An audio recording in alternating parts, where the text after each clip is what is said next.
for the Mets team bus this morning. After all, after snapping their 5-game losing streak last night, back to the Bronx for day baseball after Oliver Perez shut down the Yankees last night. He got help at the end from Billy Wagner, a 1-2-3 ninth inning, as the Mets got back on the winning track. Now the Yankees, who had their 9-game winning streak stopped last night, will try and get even this afternoon, back in the Bronx in the shadow of the big bat. From Yankee Stadium in the Bronx, the CW11 presents New York Mets baseball today. The Mets play the New York Yankees. And a pleasant good afternoon, everybody, and welcome to Yankee Stadium. Gary Cohen, Ron Darling, Keith Hernandez with you today as the Mets play the middle game of their 3-game series against the Yankees. Last night, the Mets used great pitching, they used good defense, and they used the multiple skills of Jose Reyes to get the job done. Well, Jose Reyes on the last road trip was a little bit of a slump, didn't get on base a lot. Well, last night, that was a different story. He was really the star of the ball game. 3 for 3, drove in both runs for the Mets in their 2-0 victory. Stole 3 bases here on this steal of third right here, set up another run score. This was the big blast on the hanging curveball from Clemens for the second Met run. So as we've always said, as Jose Reyes goes, so goes the Mets. And the Mets got a lot from Reyes last night. They also got plenty from Oliver Perez, 7 1/3 shutout innings, and he was just filthy last night. You know, when you're struggling, Gary, just a well-pitched game can sometimes get you out of it. And the great thing about Perez is that he was so aggressive. He went right after these great Yankee hitters. They've been on such a roll, A-Rod included. He went right after them with that fastball, really blew them away. Had a little trouble in the 4th inning, bailed out by Carlos Gomez, but outstanding last night. And now Tom Glavine takes the ball, trying for the 5th time now to get win number 296. Now, the first 3 times he pitched well enough to win, but the last start in Detroit, not a good one. Yeah, he did struggle, giving up 9 earned runs, and he's sick of talking about this quest to 300, but that's just how it goes. The best way to get it out of your system is to get to 300. 296 today, hoping to get that against the Yankees. And pitching for the Yankees, Tyler Clippard, the young 22-year-old who pitched his first Major League start against the Mets and was outstanding. Had a great fastball, good curveball over the top. He was aggressive, 2 of the Met hitters, and showed an outstanding changeup, probably his best pitch. Clippard, like Glavine, is coming off his worst start of the season. He gave up 6 runs in 3 innings against the Pirates in his last start. So it's Glavine for the Mets, Clippard for the Yankees. The middle game of 3 at Yankee Stadium. Mets have won 3 out of 4 from the Yankees this year. They can clinch the season series with a win today. All the action coming up on the CW11. To the game are brought to you by your local BMW dealers. We see Glavine back on track. Had a real rough start last one. Still struggling with runners in scoring position, and Clippard trying to repeat the wonderful performance he had at Shea Stadium. First start in the big leagues, got a win. 6 innings, 3 hits, and only 1 earned run. Monument Park out in left center field. All those retired Yankee numbers, including a couple of number 8s. That would be Bill Dickey and Yogi Berra. And then you've got the plaques. Even more Yankees honored. And I don't know if you guys would go back far enough to remember when those monuments were actually out on the field of play.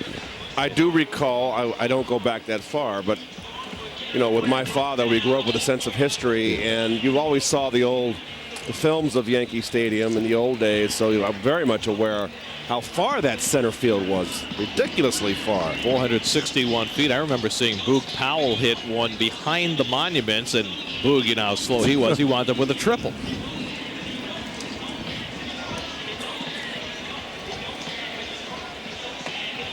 Nobody rubbing Babe Ruth today. Tyler Clippard has his own way of getting set for the start of the game. As we check out today's Mets starting lineup, brought to you by your Lexus dealers. Jose Reyes, big night last night, on base 4 times in a row, 3 steals, a home run, drove in both runs. What can he do for an encore? Paul LaDuca DHing today to get Ramon Castro into the lineup. Ruben Gotay playing second base to give Jose Valentin a day off with a day game after a night game. Well, the 22-year-old right-hander from Kentucky, Tyler Clippard, outstanding year in the minor leagues last year, led all Yankee pitchers in the minor leagues with 175 strikeouts. They wanted him to get a full year at Scranton Wilkes-Barre, but wasn't to be, as the Yankees had all those injuries. Clippard came up and gave them one of their most important starts of the year when he beat the Mets on that Sunday night.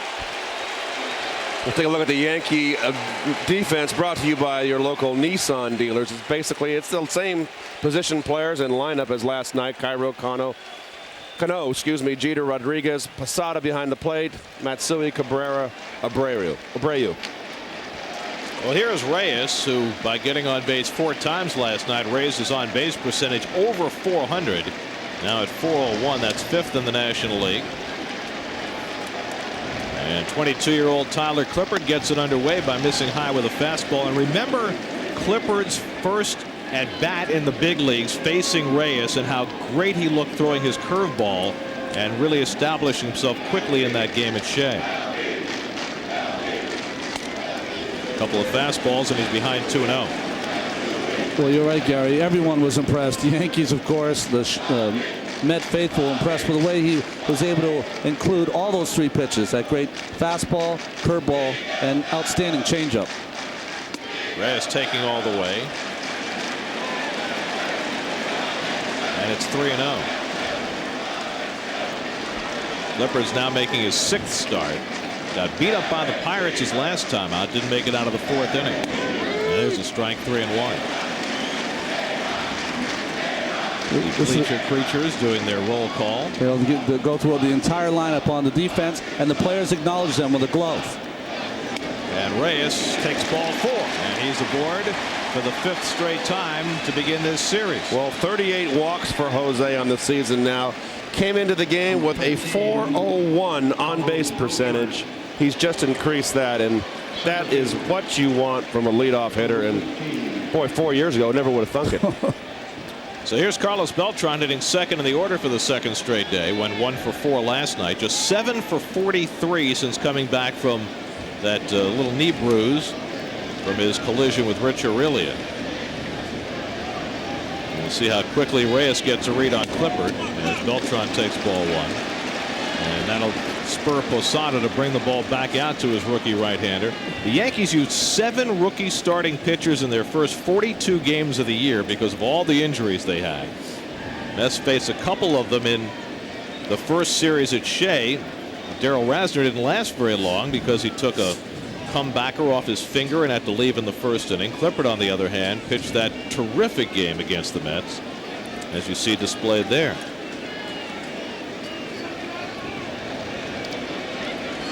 1-0 to Beltran, hitting 2nd for the 3rd time this year.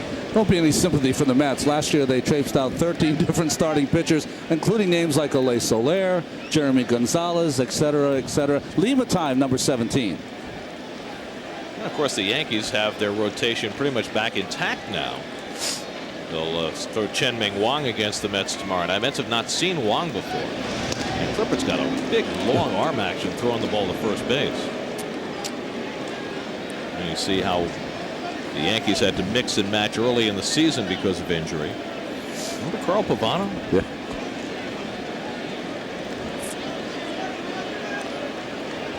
One 1-0 to Beltran.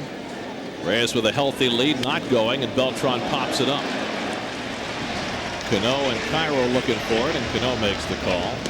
And that's the first out of the game. So 1 out and 1 on. And you know, Beltran has a lot of experience as a number 2 hitter, but one thing he's not going to do is wait around and let Reyes steal. Yeah, I don't think he's that kind of hitter, right, Keith? As soon as he sees a fastball, he likes. I think the majority of the time he likes to look. It's kind of confusing what his styles are. Sometimes he'll aggressively attack a first pitch, and then he'll go throughout a game and have 4 at-bats and take a strike throughout the entire game. So I think it's all about how he feels that particular day, how he feels about that particular pitcher. Reyes leads as David Wright steps in, and Reyes gets back to the bag. Now, correct me if I'm wrong. I always remember you, first at bat, always taking that first pitch, or for predominantly most of the time. Yes, I would take a first strike. David Wright now with a 16-game hitting streak after going 1 for 3 last night. Has his average up to 287. This has been the one hot bat in that Mets lineup. And he takes the fastball off the plate, 1-0.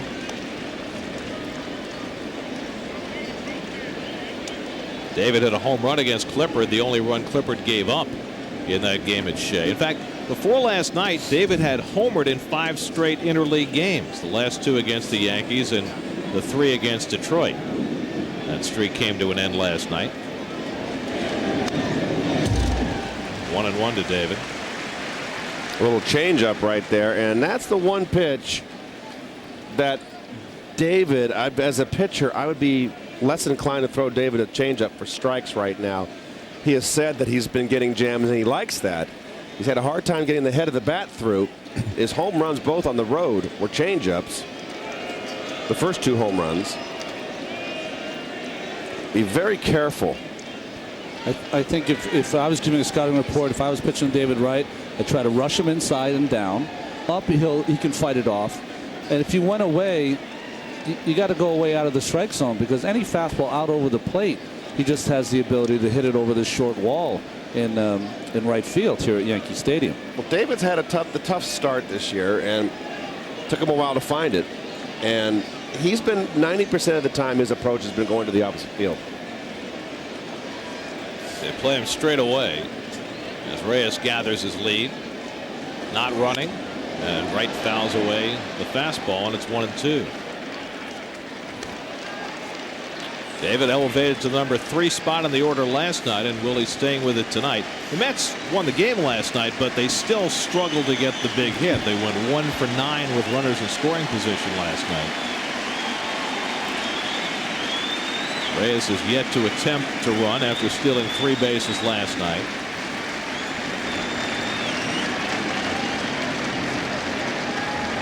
He's going now. It bounces to Posada, who makes a good throw, but well too late. And Reyes continues his running barrage. That's stolen base number 36. Well, nice play by Posada on the backhand curveball in the dirt. He backhands it nicely and makes a good throw. But you know, the Mets are showing the Yankees their strengths here, and they can beat you more ways than one. Where I think the Yankees are more one-dimensional offensively. They've got this bludgeoning lineup. Well, the Mets attempted 7 stolen bases last night. They stole 5, were caught twice. Their most in a game in 8 years. 2-2 to Wright. David takes the fastball inside, 3-2. You know, guys, which begs the question, until they get the bats going, this should be Mets baseball for at least until Delgado maybe comes out of it a little bit, to try to push the envelope, try to manufacture some runs. If I was managing this ball club, I would tell Reyes, Gomez, Beltran, if Beltran's healthy with his leg and his knee, to steal. And you've got a Yankee pitching staff that doesn't hold runners that well. Posada's thrown out only 19% this year. 3-2 to Wright, hit hard toward the middle, past Jeter, base hit. Reyes around third, he'll score the first run of the game. David Wright runs his hitting streak to 17 straight games, and the Mets jump out to a 1-0 lead. So the stolen base helps produce a run. Wright drives in his 37th of the year. Well, it was like a sinking changeup there, or a fastball that just didn't get in enough. Good hitting by David, and of course with the ball hit to the left of the shortstop, there's no hesitation on Jose Reyes' part on the bases, and with his speed, that's easily his 47th run of the season. It's the 8th straight game in which the Mets have scored first. Of course, they lost 5 in a row during this stretch, but it's a pretty good formula overall if you want to win to get that first run. Well, here's Delgado, and he hits one in the air to left field. Matsui right there waiting for it. And he's got it for the second out. So after not making contact all last night, Delgado swinging at the first pitch, flies out to left.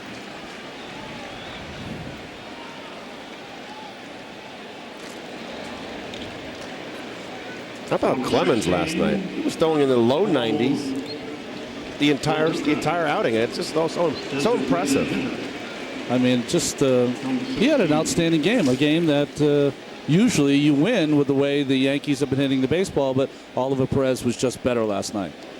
Paul Lo Duca DHing today, as he did a couple of games in Detroit last weekend. It's been a struggle for Lo Duca this last week, just 2 for his last 21. Mets with a run home. Reyes with a walk, a stolen base, and scoring on David Wright's base hit. David now with a 17-game hitting streak, and let's see if he tries to swipe one. And he's running on the first pitch to Lo Duca, and it was such a big jump with the curveball that Posada doesn't even bother throwing. And Wright is now 16 for 16 stealing bases this year. Well, it is a good jump. He didn't get it. Really wasn't explosive. He kind of stutter stepped until he got going. But Clippard is so slow home. Isn't he, Ronnie? This is what happens is that, you know, not ready to pitch in the big leagues doesn't only mean just throwing your fastball, curveball, changeup. It's a feel for the game, the ability to stop the running game, field your position. If you're in a National League, lay a bunt down. You know, those are the things that you learn as you're coming up through the minor leagues. He had to be rushed. Lo Duca took that curve for a strike, and now the fastball bounces. And, you know, the Mets have now come to bat in 10 innings in this series, and they've got 7 stolen bases. And attempted 9 times. So it just tells you where they think the weakness for the Yankees with Clemens last night and Clippard today is that they have the ability to steal on Posada because they're really stealing on the pitchers. Well, the Mets lead the major leagues in steals. They now have 83. This is their 66th game. And Lo Duca tries to hold, but he went around on the fastball, and it's 1-2. Well, we've talked about Paul being on top of the plate, real close to the plate. And that back foot is far back on the box as he can get.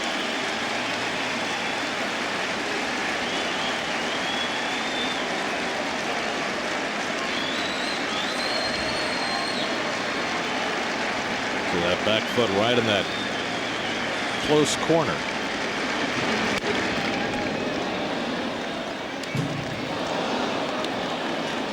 You know, it's interesting, after that pitch that he check swinged on and was fooled in that fastball inside, most pitchers will say to yourself, well, I can go back in there. He was totally fooled. But Lo Duca is a different hitter on 2 strikes with that ball inside than he is before that time. So he'll fight those pitches off. One of the toughest hitters in the game to strike out.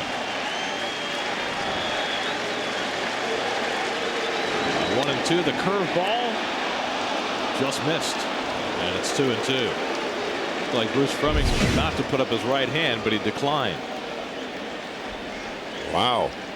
Close. Let's see. Missed. Close. Can go either way. Pitcher wants that one. The hitter wants it. 2-2 to Lo Duca. He's back to the curveball and strikes him out. So Tyler Clippard strikes out Paul Lo Duca to end the inning, but the Mets fashion a run in the first inning thanks to Reyes' legs. 1-0 Mets. Tom Glavine's gone 4 starts without a win. He'll try and rectify that today against this Yankee starting lineup, brought to you by your Lexus dealers. Jorge Posada, second in the American League in batting. Johnny Damon back in the lineup. He was a late scratch last night because of a strained abdominal muscle, but Damon's going to try and give it a go today against Glavine. You know, the Mets fans know he's going for 300, but more importantly, just needs a win for himself and the team. His last 4 starts, 3 losses and a no decision. And it's going to be interesting, a long relationship between Glavine and Fromming, which should really help Glavine as far as Fromming's one of those umpires that will work with Glavine. If he hits his spots consistently, he'll start to maybe open up that plate a little as the game goes along. And Damon takes ball 2. Bruce Fleming, the crew chief, Mike Winters, James Hoy, and Mark Wegner are the base umpires. 2-0 to Damon, and there's a fastball for a strike. Damon last played on Wednesday. He said he first hurt that abdominal muscle on Tuesday in batting practice, and it's been hurting him more and more every day. So I think you want to get him in a position where he has to swing the bat, but Glavine's behind him 3-1.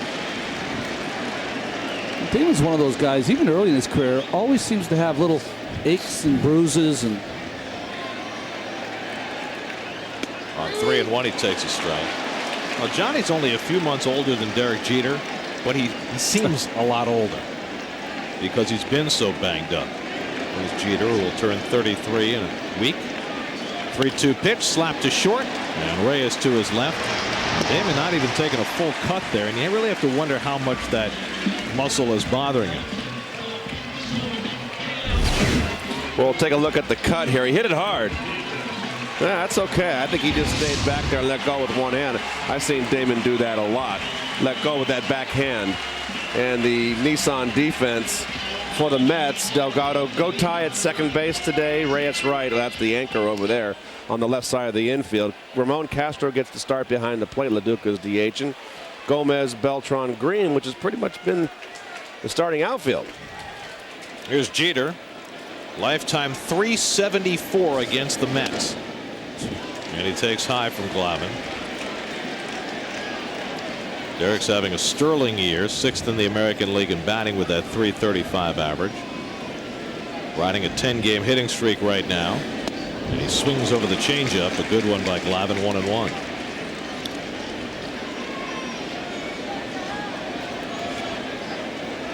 Well, the field has met both Jeter and Reyes. Well, I can tell you what, 99.9% of the players that I played against never wanted to go in with a clean jersey when the game was over. Why bother washing it at all then? There's David also.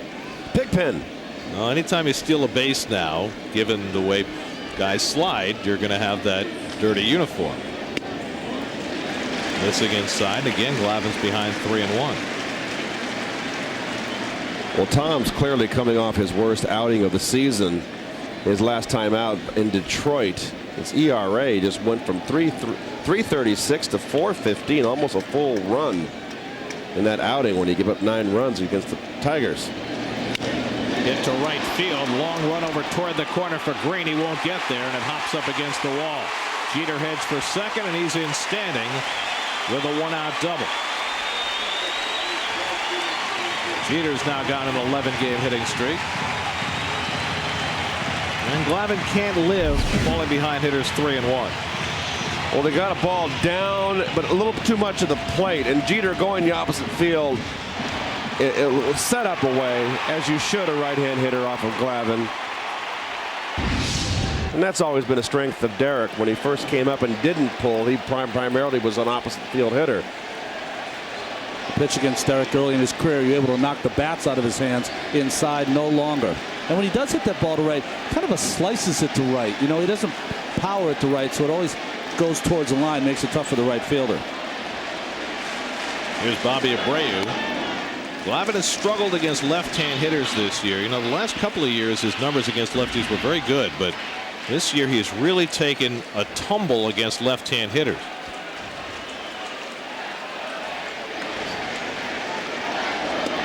And he falls behind Abreu 2-0. And that'll draw a meeting with Castro. You know, the thing that he has let go of, that he's done the last couple of years, and I don't know why, is against left-handers, that little get-me-over curveball. It's a good pitch. It's a pitch you can get ahead of, and for left-handers, as you see the numbers, for left-handers, if you're a left-handed hitter and the first at bat throws a little get-me-over curveball, you're taught not to swing at that. You give that to the pitcher.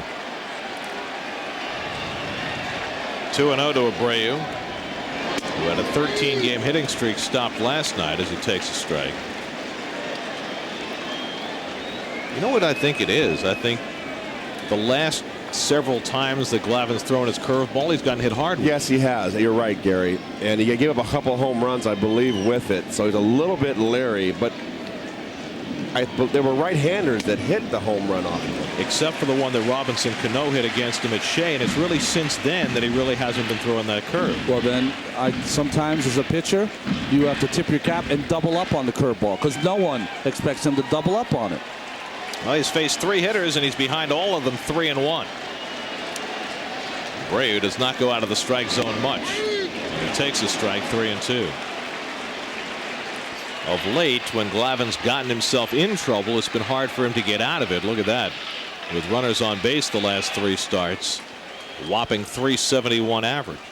There's already a lot of moaning and groaning by the Yankee hitters, the strike zone that Glavine's getting. Castro fakes inside, moves away, and Glavine misses high, and Abreu's on with a walk.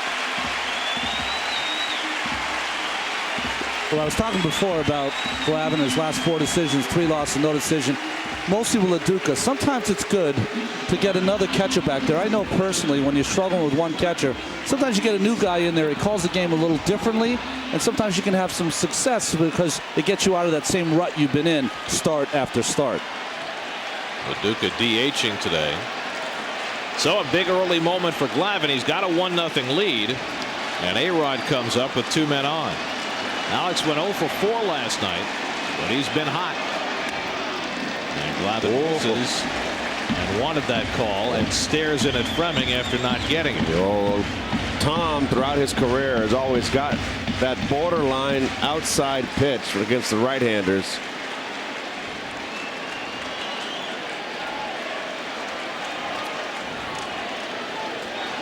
One and 0 to A-Rod, and he gets the inside corner, 1-1. You ever try hitting with sunglasses on? No. Look at the difference with A-Rod if he gets a first pitch strike or a first pitch ball. That's the widest gap of any hitter in the American League. Down to third, might be 2. Right to second for 1. Go tie relay, not in time. Very close play at first, but Mike Witters called him safe, and that keeps the inning alive.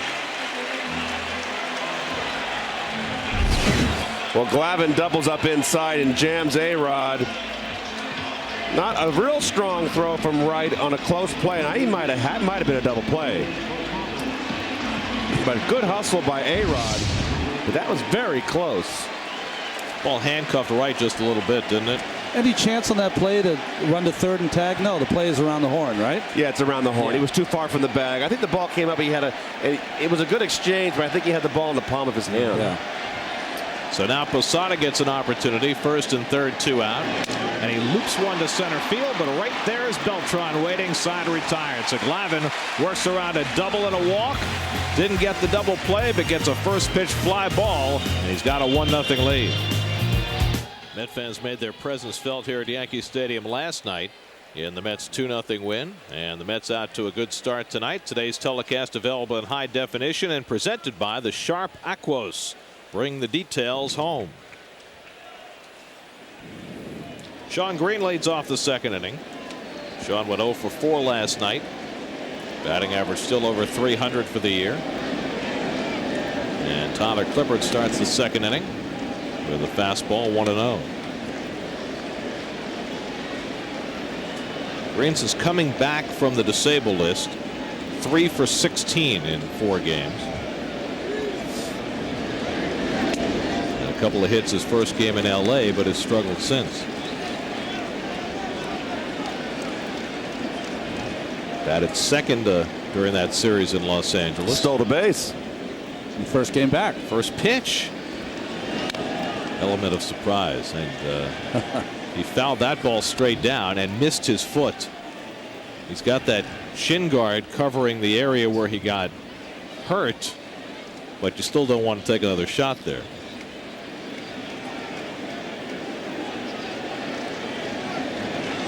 On 2-1, Shawn takes a fastball just off the plate, and it's 3-1. There's Jorge Posada turning back. I don't know if you noticed that. Turning back, whatever. See this? You don't turn all the way around because you don't want to let the crowd know you're arguing with the umpire, but that's letting Bruce Froemming know that that's a strike. And that might have been a ball, but Green swung at it 3-2. It's fascinating following the strike zone so far in this game. Well, that's definitely not a strike right there. Shawn Green helping out Clippard, and that's unusual for Shawn. He's got a good eye at the plate. Old foul. Well, it's kind of reminiscent of that Delgado at bat last night where he got to 3-1 and he swung at a splitter at his shoe tops from Clemens. You can understand when if it's a breaking ball, a hard, or a split finger, but when you do it on a fastball, then it's more glaring. 3-2, got him with the changeup, and Clippard has his second strikeout. So 1 away. Well, you can really tell in his changeup what he does. He drops his arm a little and he follows through towards the third base side. Yes. Every time he throws a changeup, he follows through the third base side. Curveball, fastball, follows through to the first base side. Now, Very glaring. Can you pick that up as a hitter? Yes, you can. You can particularly, not so much the follow through, because that's after the pitch has already left his hand, but certainly the change of where the ball leaves the pitcher's hand. If any time he throws it more over the top, his curve and his fastball over the top, his changeup becomes a little bit off center. Boy, you go right back in that dugout and you tell your entire lineup. 1-0 to Castro, and he takes fastball for a strike. And you're so right, Keith. So when he's throwing his fastball curveball, that's like a traditional right-handed pitcher, fall through the right side. When he throws his changeup, it's more like Joe Smith, where he goes towards the third base side. Fastball for a strike, 1-2. Do you think players now are as observant about stuff like that than, say, they were 20 years ago? I think they pay attention. I think all that computer stuff, too, they watch, get their eyes crossed before they go out and have to play. Look at the screen. Hit the other way down the right field side, but it slices foul. Well, watch Clippard. It's pretty obvious, guys. All right. First pitch, changeup, goes all the way to the right side and dropped his arm angle. And then when he goes with a fastball curveball, he falls through the first base side, because that's how it takes, because he's more on top of the ball. He's on top of the pitch. Most important is point of release. And he's really almost got a 12-6 curveball. And so it's like a drop. So he really has to get on top and come over the top. The changeup's more of a sinker. 2-2 to Castro, dribbled off his foot, a foul ball. So you would think that if you guys can see that so readily, obviously Ron Guidry can see it too. How do you work with a guy like that to get him not to give that away? There's the problem. The problem is that Tyler Clippard should be in AAA for an entire season, working with our pitching coach to remedy that situation. Problem is he's got to learn on the job because of all the injuries. So how does Guidry do it? 2-2 to Castro. The curveball popped foul, and that'll go out of play. I would say that it would be a slow process, Gary, because you don't want to change him completely, because then what you end up is a pitcher who can't throw strikes and has a chance to hurt his arm. So really you have to live with what he has right now, and then over time maybe make some small adjustments, so by the time he has instructional league, maybe he can work with that. Well, I think the most important thing is, Gary, and correct me if I'm wrong, Ron, it would be you'd want all three of his pitches coming out of his hand at the same spot. And if that means he has to throw a straight change and no longer a sinking change, so be it. I faced a lot of guys with great changeups that were straight. Would it make you want to encourage him to back off the changeup and not throw it as much now until he can refine it? Castro lifts him to center field, and Damon's right there. I would say that would be great if you could do it. The problem is that the young Clippard so far doesn't have enough weapons. So he cannot just get by with that fastball and curveball. Changeup is one of his better pitches. So for now, go with what you got, because all three he needs to be successful at this point. And I like his makeup. He's a real smart kid. He works harder than anyone on that young guy in the Yankee staff. I've heard from the Yankee officials. So he's going to get better. Here's Ruben Gotay, starting his 9th game for the Mets, and he's done a very nice job in limited duty. Takes the curveball for ball 1. He has been a real pleasant surprise for the Mets. Excuse me. He had a very fine spring, and I think that's where he kind of opened people's eyes down there. And since he's been called up, he's been a terrific spot player. There's a little bit of pop. He's hit 2 home runs. Most of his at-bats have come from this side of the plate. He's a switch hitter.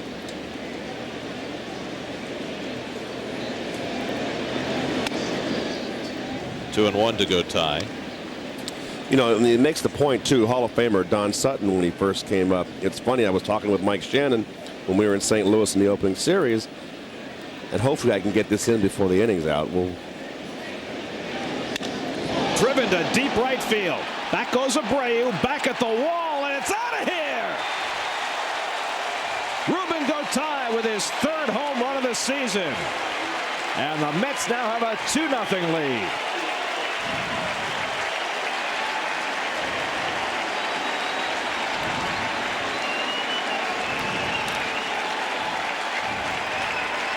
There's that pop. Snap, crackle, and pop. Well, this is a stadium where if you pull it, that's a fastball up and out over the plate. And this is the best ballpark, power hitting ballpark for a left-hand hitter in the game. The jet stream out to right field, the short porch. If you pull the ball here, 314 down the line. You know, and part of that is a result that Clippard is not getting that inside fastball. So as a pitcher, what do you say to yourself? Well, I'm not going to get it on the corner. I got to shuffle it over a couple inches, make sure I get a strike. You end up with a ball down the middle. Gomez swings at the curveball, dribbles it. They're going to have to let that roll, and it goes foul. I think in this series right now, and this is really only into the second game, we're seeing the differences in the two ball clubs. Obviously, the speed of the Mets, but we're also seeing the weakness in the Yankees is still their pitching. I mean, this club wins with their hitting. Maybe the Mets just have some good mojo because Willie's a former second baseman. How about the production they've gotten from their second basemen the last couple of years? Valentin comes in and does a great job last year, easily with some big hits early in the year, and now Gotai. Look how Matsui's hitting now. That's right. Just had to shuffle him off to Colorado. Gomez swings at the curve and lifts it to right, and Abreu is there. And that ends the inning, but Gotai puts a charge into one for the Mets and gives the Mets a 2-0 lead. Third home run for Gotai. He likes playing at Yankee Stadium. 2-0 Mets. Well, here's your Mets upcoming schedule, brought to you by a Hummer like nothing else. Mets have one more game here at Yankee Stadium tomorrow night. We'll be back with you on SNY Monday night at Shea as the Twins come in to start a 10-game homestand. 3 with Minnesota, 3 with Oakland, and 4 with St. Louis. Hideki Matsui leads off the home second and flares one foul. Matsui 0 for 3 last night. But he's done well against Glavine, as you see there. 6 hits in 10 career at-bats. It'll be interesting to see how Glavine responds here. He's had some leads in the last couple of starts, and he's had the inability to throw up a zero. They've let the opposing team come right back in the game. Curveball, and that's ripped into right field. So again, Glavine experiments with that curveball and has a ball hit hard against him on it. Well, this is a hanger, big time right here. He's lucky that he took enough off where Matsui's a little out in front, and he's lucky. Look at the level swing. Just got it away enough.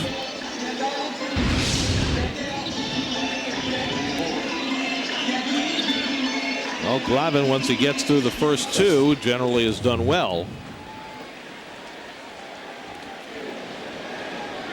But now the Yankees have a leadoff base runner in the second, and here's Robinson Cano, who hit the home run against Glavine at Shea. Glavine pitched pretty well in that game. He allowed a lot of hits, but he was able to limit damage and give up just 3 runs in 6 innings. And the Mets wound up winning that game 10-7, a kind of a wild Saturday afternoon. And here he is on another Saturday afternoon, this time in the Bronx. Well, you see Cano down in the lineup. Last year hit up in the second spot a lot because he hit 342.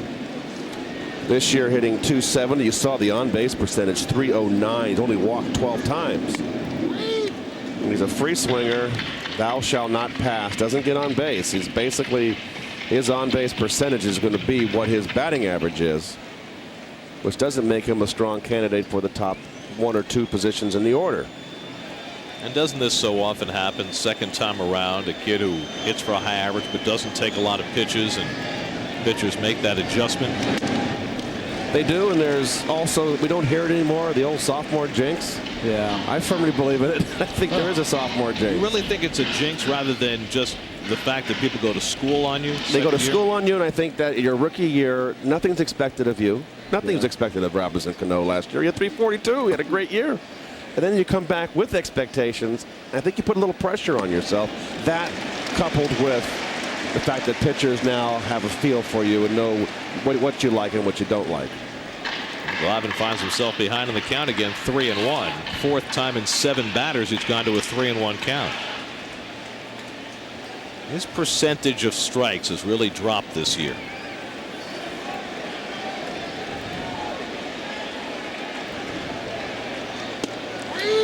There's a strike, 3-2. When I see that ERA, first 2 innings, almost 6, better after that, and he won't admit it, but to me, he's always been a blue-collar guy that takes the ball. He's all about giving his team the best chance to win, and now all of a sudden it's become a personal journey accolade for Tom Glavine. He walks Cano, and the Yankees have the first 2 men on in the second.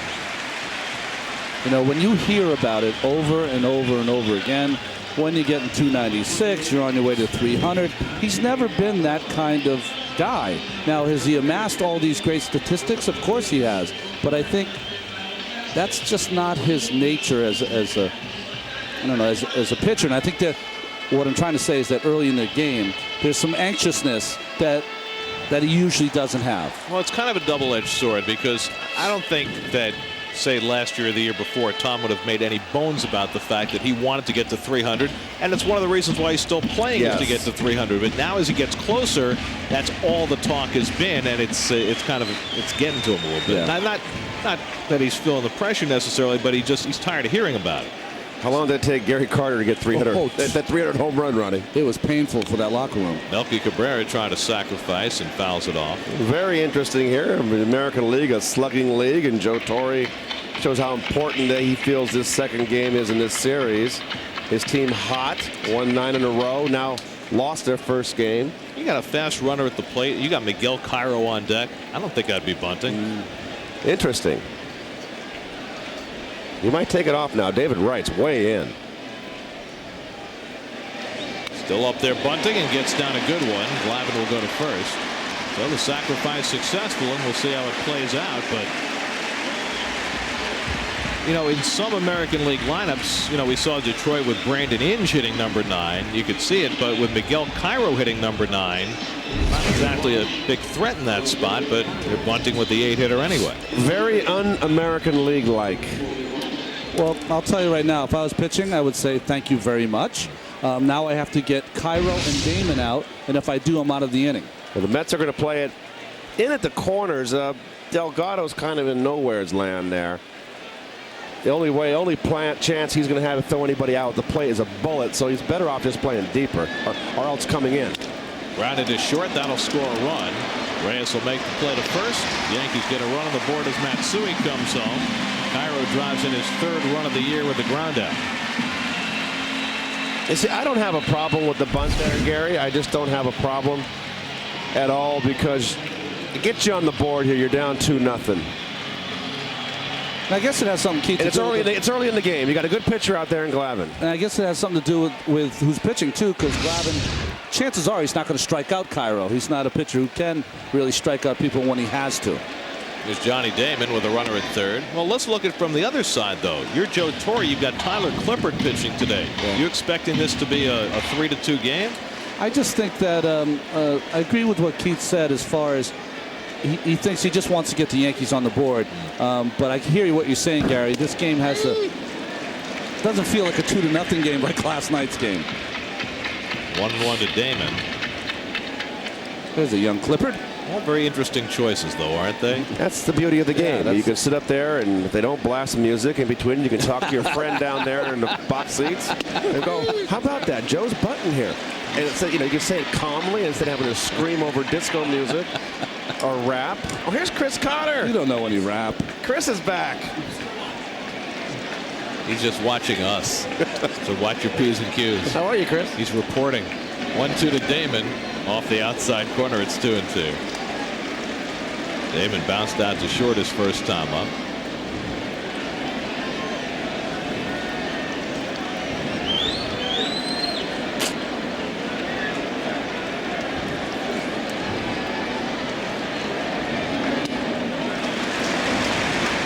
Full count on Damon.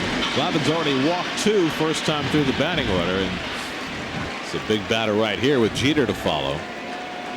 With his gaudy numbers with runners in scoring position. You have to go after Damon here. On 3-2, Damon lightens one the other way, but Gomez was playing shallow, but he plays it on a hop, and the Yankees tie the game. Well, when that ball went up, he figured Gomez had a chance to catch it, but he opted to play it safe. It's an RBI single for Damon, and the Yankees have gotten even.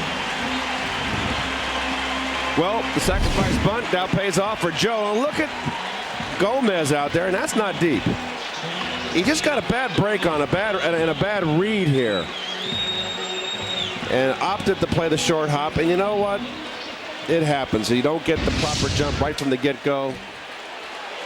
Well, that's one thing we've seen with Gomez. He's got great speed, but his initial reactions have not always been great on balls hit in his area.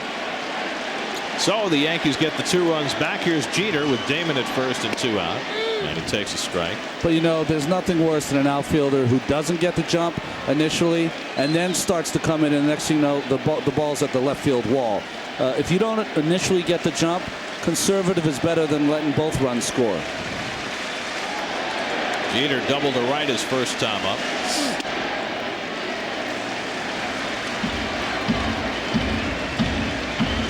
I've never seen numbers like that, by the way. I have not, and I know we're almost, we're not that far from the All-Star break. I mean, look at that. That with 2 outs, over almost 600. He's got runners on and 2 out now. That's 500.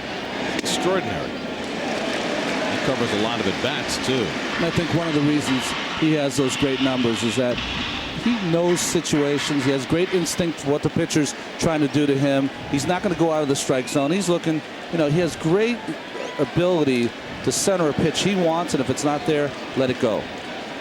2-1 to Jeter. And a good changeup by Glavine had him lunging. 2-2.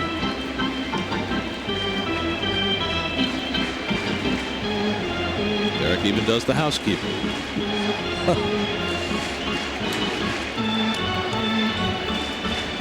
How's the studio, Chris? You enjoying your studio time now? We miss you. How's he going to answer? He doesn't have a microphone. He said good days and bad days. Thanks for translating.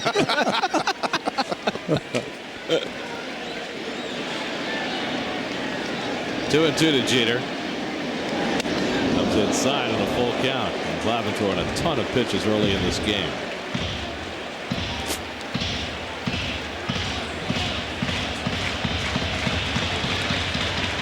Here we are. There's our booth, and there's Cotter hanging out, sitting on the stairs. Nice seat, Chris. Glad we could get you in. You almost get the telestrate, Chris, there. Damon runs. Jeter pulls it over the bag, but just foul.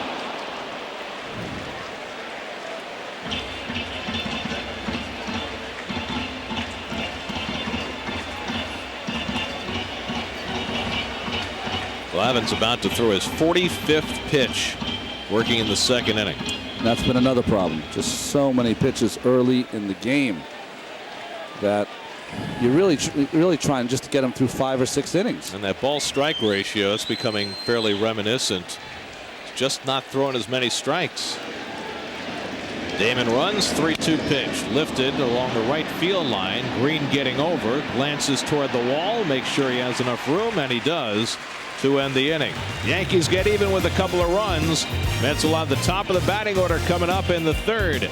Reyes, Beltran, and Wright to go up against Clippard. When you can't be home to watch your Mets on SNY or CW11, check out MLB.tv. Watch every out-of-market Mets game of the season live. Catch those you missed on demand, or listen to every radio broadcast. Sign up today. Visit Mets.com, where baseball is always on. Reyes walked, stole a base, scored a run in the first inning. 5 plate appearances, 5 times on base in this series.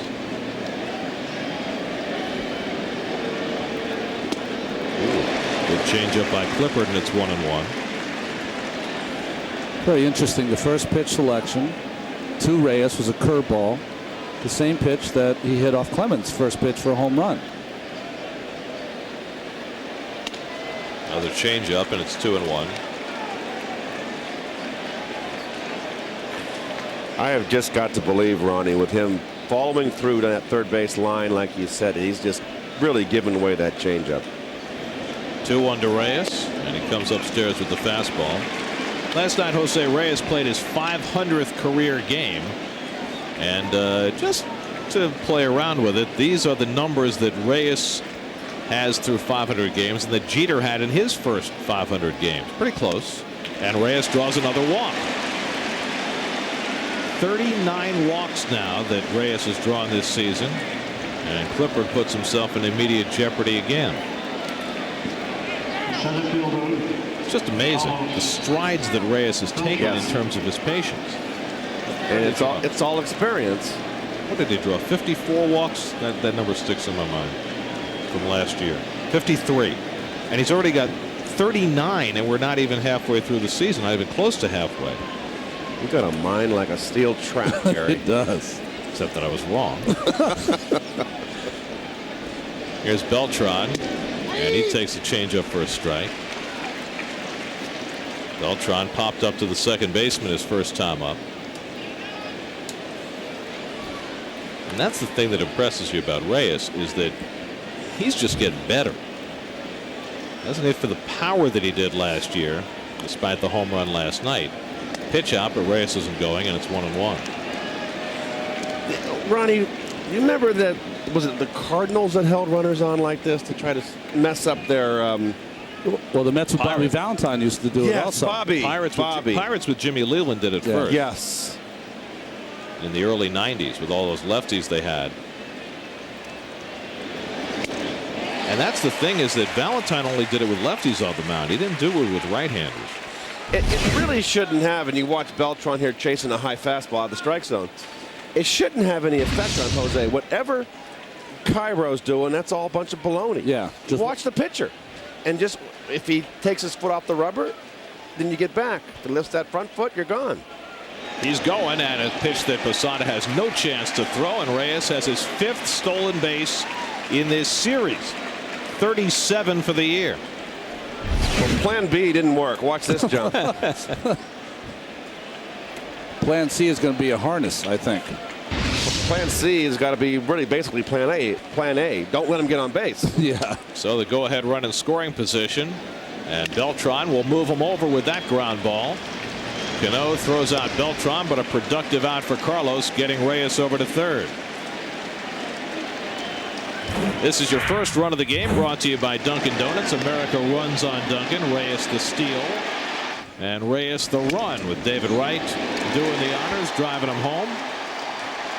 And that put the Mets up 1-0. Now it's a 2-2 game in the third, and Reyes is at third with 1 out, and Wright will try and get him home again. Some nice fundamental baseball by both ball clubs here early in this game. Wright singled, drove in a run, and stole a base himself. So the Mets now with 8 steals in the first 12 innings of this series. And the changeup in for a strike. 22-year-old Tyler Clippard, making just his 6th major league start, made his debut against the Mets on the 20th of May. Won that game, and he's won 2 more since. Posada with a nice block to save a run, and it's 1-1. He caught that on the hand too. What a great block. Watch his right hand or forearm. Oh, bicep. Bicep. You could hear it up here. Nice block. Nice play. You know, Jorge gives a lot of credit to Tony Payne in the last 2 years, first base coach of the Yankees, and helping him develop defensively as a catcher, how to take care of yourself over the long season as a catcher.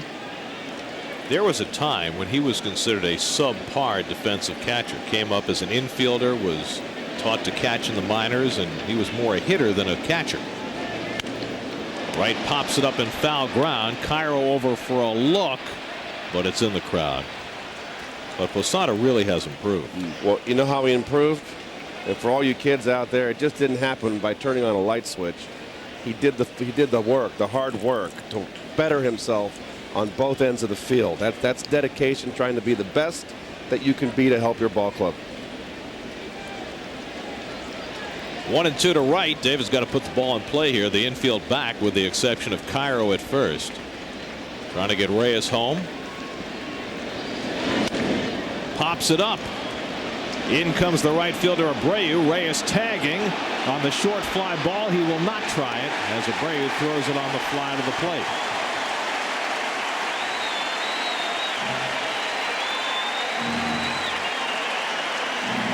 Wise decision by Reyes. Well, Abreu here, the shallow, it's not a big center right field, obviously. Yeah, and that was in shallow right field. So Reyes, with his speed, had no shot. He was throwing that from Little League distance right there. He almost threw it over the catcher's head almost. Posada wasn't even sure that Reyes wasn't coming. That's where your pitcher backing up can let you know. You see Reyes starting up. Dash down the line, and a balk is called, and Reyes has done it again. Shades of Armando Benitez. Tyler Clippard committing the balk, and the Mets take a 3-2 lead. Joe Torre will come out to argue it, but you're not allowed to argue a balk. He should be ejected if he starts to argue a balk.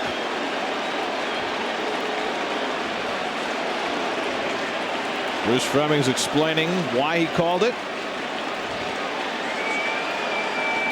And the Mets have stolen a run.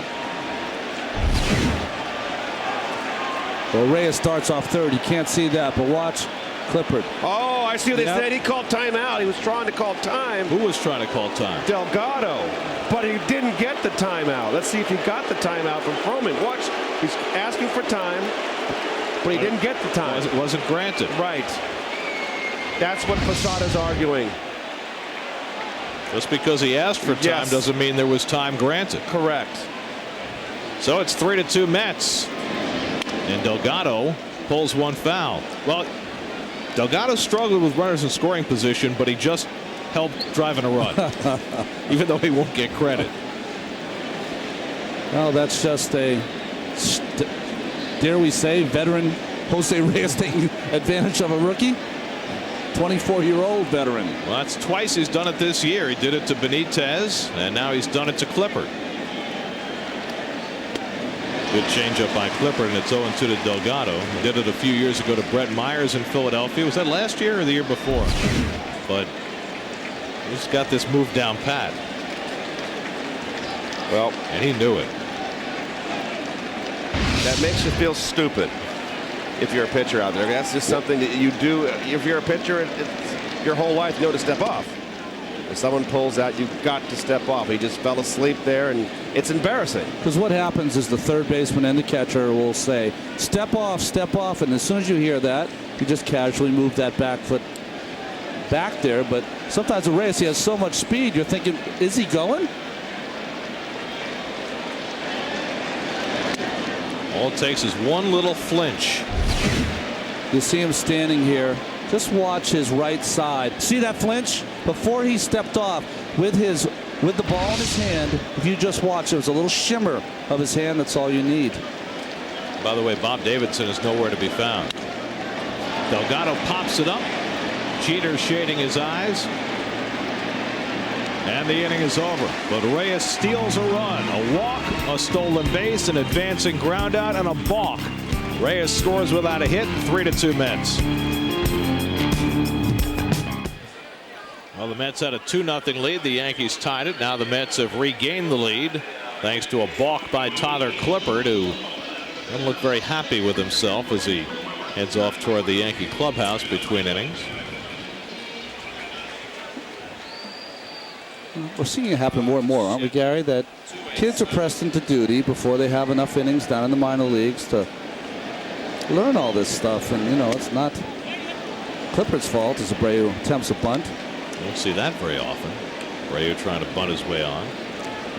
Well, the Mets have stolen 3 bases on Clippard and throw in the balk. And the Mets have been able to use their speed in an influential way again today. Glavine misses inside, and it's 1-1. Abreu walked his first time up.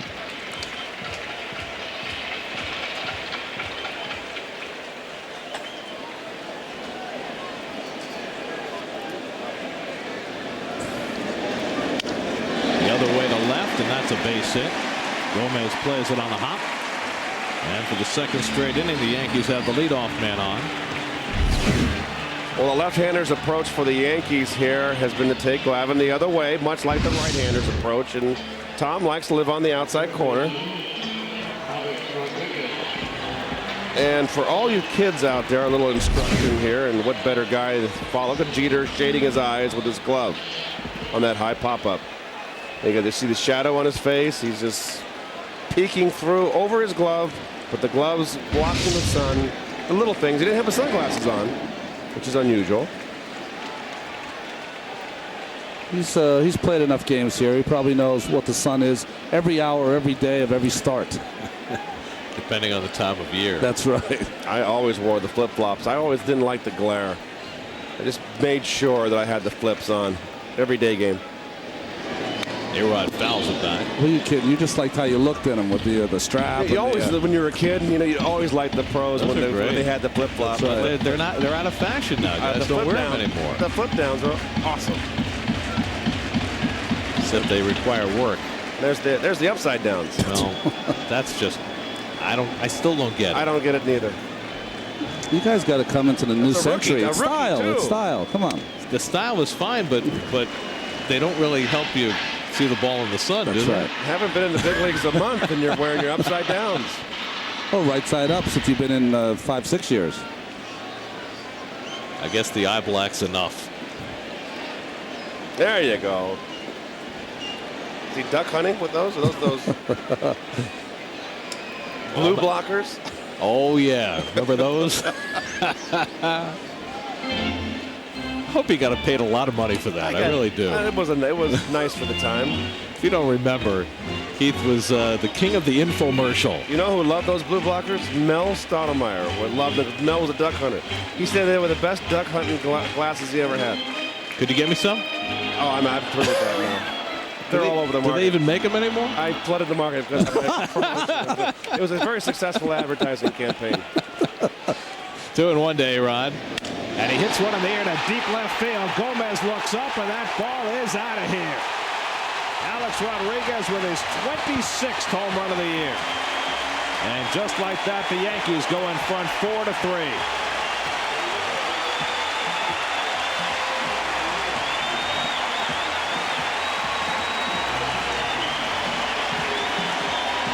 We're still 3 weeks from the All-Star break, and A-Rod now has 70 runs batted in. He's going to be in the 90s, that's for sure. I'll be interested to see if he gets to 100. Has anybody ever gotten to 100 RBIs at the All-Star break?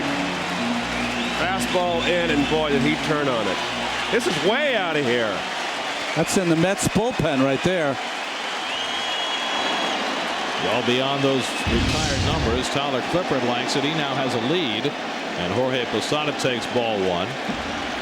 I always thought Juan Gonzalez, the Texas left fielder, got to 101 All-Star break. I'm not sure. I think Hank Greenberg had 100 1 year before the break. Posada lifts one to center. This one is playable for Beltran. And there's one away. Well, A-Rod just crushed this pitch.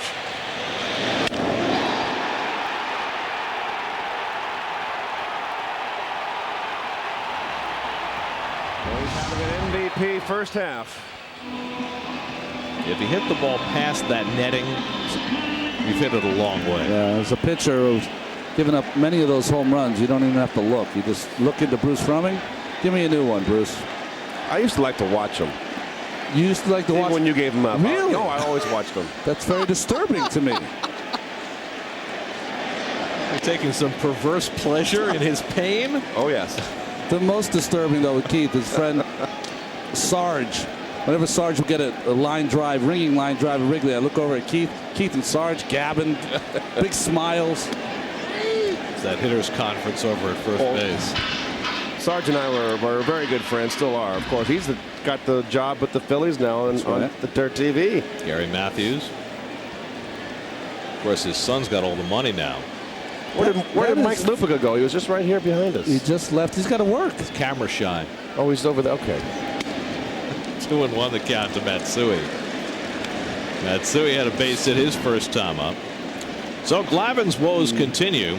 Tommy, after giving up 9 earned runs in his last start, only the second time in his career he had done that, hoping for a bounce back today, but he's had 2 leads and given them both up. Matsui gets under one to right center, and Beltran again has just enough room. 2 warning track fly balls in a row after the A-Rod home run, and there are 2 out. Well, Tommy's been around so long, 295 wins. He knows when things and he's doing everything you're not supposed to do as far as Glavine's concerned. He's getting behind in the count. His pitches are up in the strike zone. He's had a hard time even really changing speeds. Everything seems about the same speed as fastball and his changeup. So, end result is 4 points in the first 3 innings. Robinson Cano, the batter. But you know, first pitch strikes have been a concern for Glavine really all year as you look at Tommy's career numbers.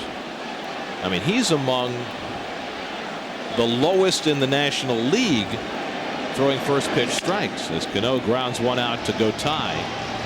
And he throws him out to end the inning. But A-Rod's home run has given the Yankees their first lead of the afternoon, his 26th of the year. And he got a 2-run shot. The Yankees go up 4-3.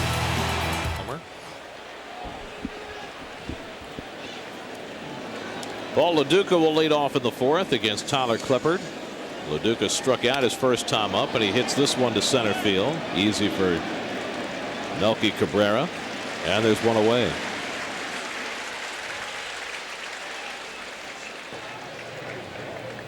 The right fielder, Sean Green. The unmistakable sound of Bob Shepard, longtime public address announcer here at Yankee Stadium. Kevin Burkhardt got a chance to catch up with him. Kevin? You know, long time is an understatement, Gary. This is his 57th year, and it really is one of the true treats of coming to watch a game at Yankee Stadium. His golden tones are just simply outstanding. They really are. And I talked to Derek Jeter about it. He told me when he came up in '95, the Yankees were on the road. When they came home, when he first stepped into the batter's box and heard Shepard, he said he felt like he had arrived. And I was lucky enough to catch up with Shepard yesterday, have a little chat with him about his career. Certainly a lot of memories in that. Well, Mr. Shepard, you're 57 for you on this job. Wasn't this supposed to be a part-time job? It's still a part-time job. I only have another year to go, this one, on my 2-year contract. So it's been a year, a 2-year, a 3-year deal. Who knows? I'm going to apply, I think, at the end of the season for a 10-year contract. Do you think that they have a space for you in the new park? I would hope so. They're setting up a whole suite of rooms for me at the new stadium. When you look back, what do you think? What do you think your contribution has been to Yankee baseball? Calling it clearly, concisely, correctly. What do you love about the game? I love the fact that I never lose an interest after 57 years. Somehow or other, when they go away, I can relax. But when they come back, I begin to tighten up and wonder how they're going to be doing tonight, this afternoon. Guys, it's certainly, the guy seems like he never makes a mistake. It's incredible. He told me his favorite memory, Don Larson's perfect game in the World Series. Why? Because it was so improbable. But I'll tell you what, 57 years here, that's an awful lot of memories. Guys, back up to you. Not only the longevity, not only the voice, but the nicest man you've ever met. He's 90 years plus. He's got the firmest handshake you'd ever like. And yesterday, you know, we have some very dangerous stairs in our booth. They're almost vertical.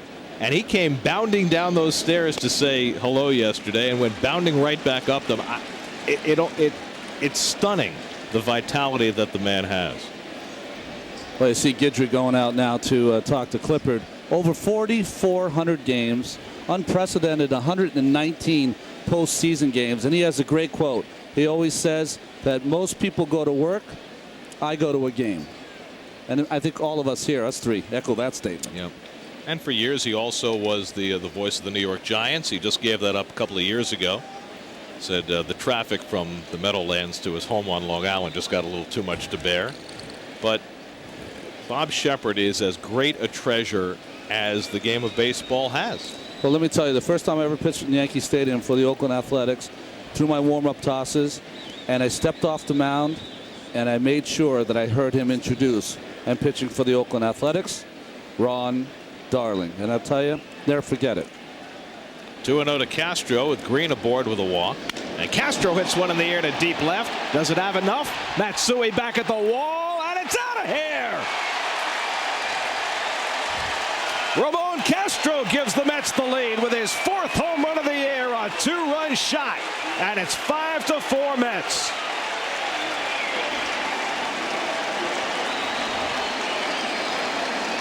And back and forth we go.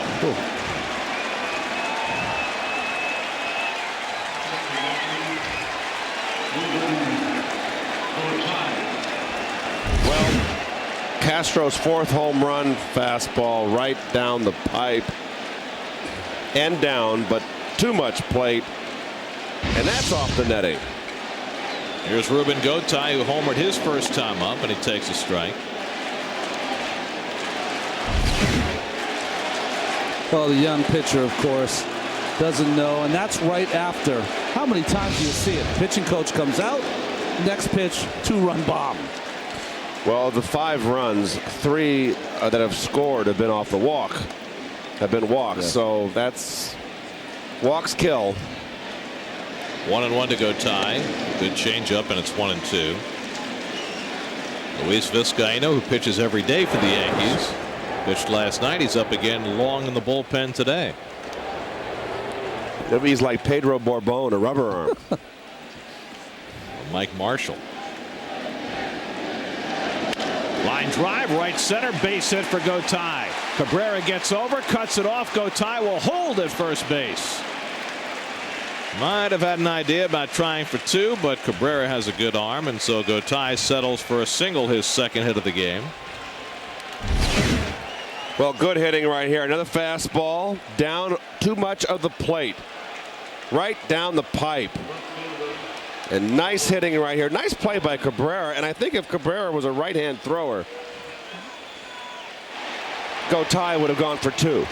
And you'll see Gotay as he rounded first. He had to look down for the bag. He never did get that really good turn at first, and that stopped him from going also. And what about the difference for the Yankees having Cabrera in center versus Damon? If it's Damon, you're going to run on that play automatically. Might be a triple. It's at least a double. Here's Gomez, who flied to right his first time. And he takes the curve for a strike. Well, it's just because Damon has the injuries. He just can't not get over there as quickly. You know, he would have taken a different route, I think, to get the ball to ensure that it was just a double. And of course, he doesn't have the arm strength that Cabrera has. Gomez had 2 bunt hits last night. And a bounce throw to first, and Cairo saves Clippard an error. You know, the way this game has gone back and forth early, this is the 59th game that these two teams have played since interleague play began. There was one game in particular that the Mets and Yankees played at Shea in 1999. As Gomez hits it off the end of the bat, Cairo will field, but who's he going to throw to? Nobody. Another infield hit for Carlos Gomez. So the 6, 7, 8, and 9 hitters all reach against Clippard. Well, Gomez has been very fortuitous here in his early stay in the big leagues. I've seen more bleeders and bloopers off his bat than you can shake a stick at. And with his speed, forget it. That's going to be all for Tyler Clippard. Joe Torre is going to come out and get him. So Luis Vizcaino will be coming on to yet another game for the Yankees after he worked last night for 2/3 of an inning. This call to the bullpen is brought to you by McDonald's. I'm loving it. Mets have taken a 5-4 lead in the 4th. Clippard exits. Luis Vizcaino takes over the pitching for the Yankees. Vizcaino pitched in last night's ball game, and Gary mentioned 31st game for Vizcaino. That high ERA. He's pitched better of late, but this has been the problem. 24 walks, 18 strikeouts for all the bullpen other than Mo Rivera for the Yankees. Lots of walks as Vizcaino calls Posada out. Well, the Yankees still haven't gotten Reyes out in this series. He was on base 4 straight times last night, 2 walks today. He's stolen 2 bases and scored 2 runs already in this game. And he drew a walk against Vizcaino last night. I was talking about the game in 1999 that the Mets and Yankees played at Shea.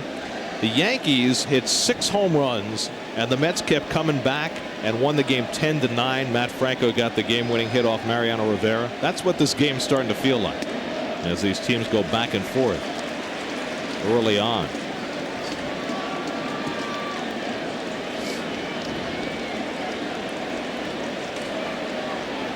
It's like they flipped a switch with Reyes last night, isn't it? I know now why the Yankees play 3-hour and 40-minute games every night. It's a lot of consultation involved. Popped up. Jeter retreating. Matsui with the angle with the sun makes the catch. Matsui looked like he was running a pass pattern. And he had the glasses on. It's a real tough sun here today. Directly overhead. Look at their shadows. So the sun's directly overhead. And he's just looking for a way to get the angle of his sight away from directly into the sun, obviously. So it all worked out. F7 on your scorecard. So Reyes is retired for the first time in this series. Now 2 out and 2 on for Beltran, who's 0 for 2 today. Popped up and grounded out.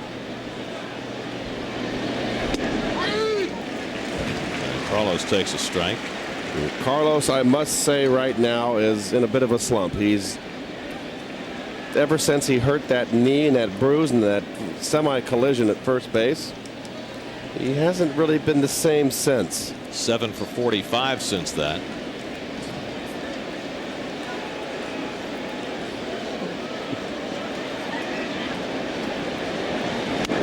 Punched in the air. A-Rod, Posada makes the nice sliding catch, inning over. So Vizcaino comes on and gets 2 king-sized outs. The Mets, though, take the lead. Posada with the nice play to end the inning, but Ramon Castro putting the Mets in front for the 3rd time today with a 2-run homer, his 4th of the year. Middle of the 4th, 5-4 Mets. Melky Cabrera leads off, pushes a bunt. Glavine off the mound, and he got him. So Cabrera, first pitch, trying to bunt his way on, and Glavine, who fields his position well, makes the play. Well, it's a nice idea to try to bunt it to the right side because the left-hander and Glavine has to turn all the way around to make the play. But he could have either thrown it to Delgado or he could have drilled him right in the back because he's right out. See where he is on the grass. That's outside of the runner's lane. So even if that ball hit Cabrera, he would have been out. Well, it goes as a first pitch strike for Glavine, and that's something that's been tough to come by.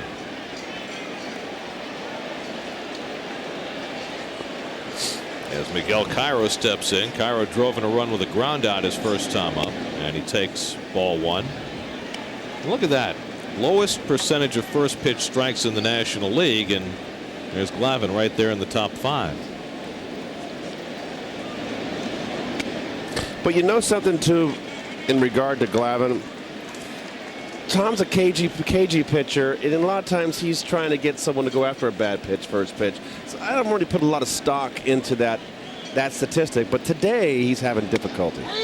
Yeah, I know what you're saying, Keith, because some guys are so aggressive. He's saying to himself, you know, I'll throw this little changeup away. He's going to roll it over. The problem is when they take it for a ball, he's not been able to come back with a strike to even the count. Hit hard and a base hit for Cairo. The 6th hit off Glavine, and the Yankees have the tying run aboard on the top of the batting order coming up.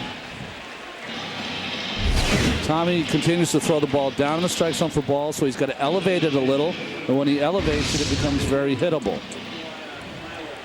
And this is a very, very, it always has been, selective hitting Yankee lineup. You look at the on-base percentages. Jeter 414, Abreu 362, A-Rod 404, Posada 407. That's outstanding. Here's Johnny Damon, the DH today, and he takes a strike. And yet, Glavine's overall numbers against the Yankees over the years have been very good. He's made 5 prior starts here at Yankee Stadium, 3-1 with a 2.6 ERA. As you look at the pitch count on Tommy, not outrageous, but he could really use an easy inning. Damon had an RBI single his last time up, and Glavine gets ahead of him 0-2. One of the rare times he's been 0-2 today. Mets have given Glavine the lead on 3 separate occasions in this game. Now he's trying to hang on to it. This is the first 0-2 count for Glavine today. Just misses, and it's 1-2. Nice try right there. Gets ahead on 2 pitches away, and then comes with that hard sinker in. Just to let Damon know, Damon, remember, got a base hit his last at bat on a ball away to left field. Not going to let you dive over that plate. Now Castro sets up away. Tap to third. Wright comes in. Gets to force at second, and that's all. So Cairo erased 5-4 on the force play, and Damon aboard with 2 out.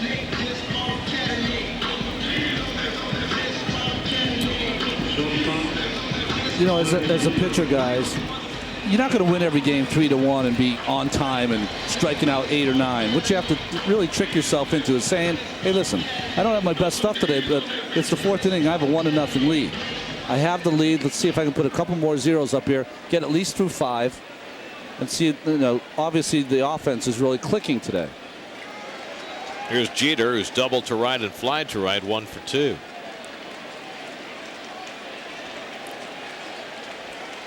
Damon has 11 steals this year, but his legs have really restricted him recently. In fact, Damon has been exclusively DHing except for 1 game so far in the month of June. Played some center field on Wednesday, but even then had to leave before the game was over. Jeter hits one in the air to left field. Gomez going back right to the wall, and it's out of here. And the Yankees regain the lead.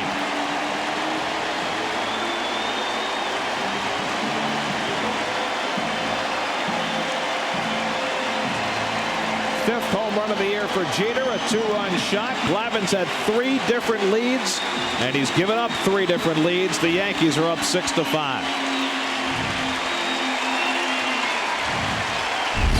Well, I didn't think this was a bad pitch. Well, belt high, didn't get it in enough, but still, Jeter, who goes the other way, shows tremendous bat speed here. I didn't think he got it.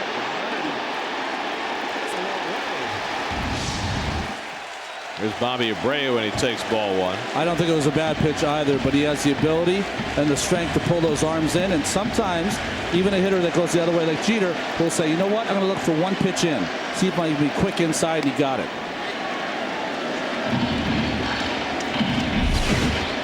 Well, watch his hands come in here. Richie Sexton does it so well, probably the best, at bringing that lead hand in to get the barrel of the bat through on an inside pitch. Where a lot of times in our generation, I think in past, guys when they're beat would inside out and go the opposite field. That's been one of the innovations in hitting that I've seen with this generation of hitters. Curveball misses it as it's 2-2 to Abreu. Now watch the lead hand. His bottom hand is the key to hitting. Watch him bring it in. It's almost a beginning of an inside out, but it brings it in to get the barrel of the bat through quicker.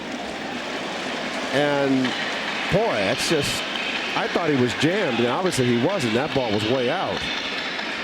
But the only way when you pull those hands in that you can hit the ball that far is the ball's up in the strike zone. If that ball's down and you pull your hands in, it's a ground ball. Right, and also you got hit in the barrel of the bat. Yeah, Abreu takes ball 4, and he's on base for the 3rd straight time.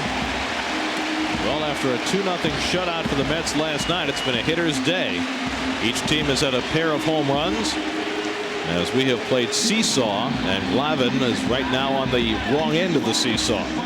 And Rick Peterson's going to pay a visit to the mound to talk to Glavine before he goes after A-Rod, who hit a bomb of a home run his last time up.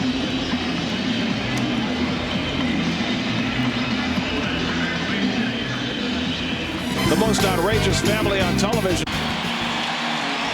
Guillermo Mota will start loosening up, as Glavine, who gave up 9 runs in his last start in Detroit, has been tagged for 6 in 3 2/3 today. You know, Gary and Keith, what I've seen before, though, and I've lived through it, you make many starts over and over again, and you pitch well and you don't get a win, the frustration happens is sometimes all those good games are wasted, and then you get some bad games piled on, and it's hard to get out of that frustrating pace. Glavine's given up 2 home runs today, now 12 for the season in 88 innings. A-Rod's home run in the 3rd was his 26th, now has 70 RBIs. better than an RBI per game. Well, here's the 2-run shot. His last at bat in the 3rd. And that's way out. About all Tyler Clippard had to be happy about today. He's off the hook now. I guess he has to be happy about that. 2-1 now to A-Rod.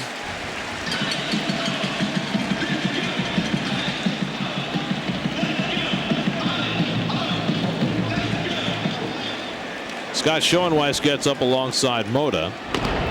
You've got Posada, a switch hitter on deck, and then the left-hand hitting Matsui. 2-1 to A-Rod, and the changeup misses, and it's 3-1. Well, there's no rest for the weary here in this lineup right now, the middle of this Yankee lineup. He's pitching Rodriguez very carefully, but he's got that guy in the on-deck circle and that guy in the hole.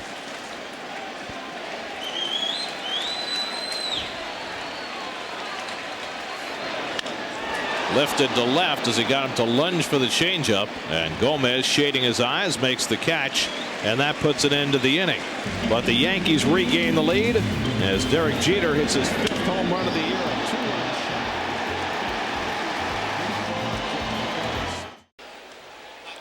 Well, a lot of crooked numbers on the board as we go to the 5th inning.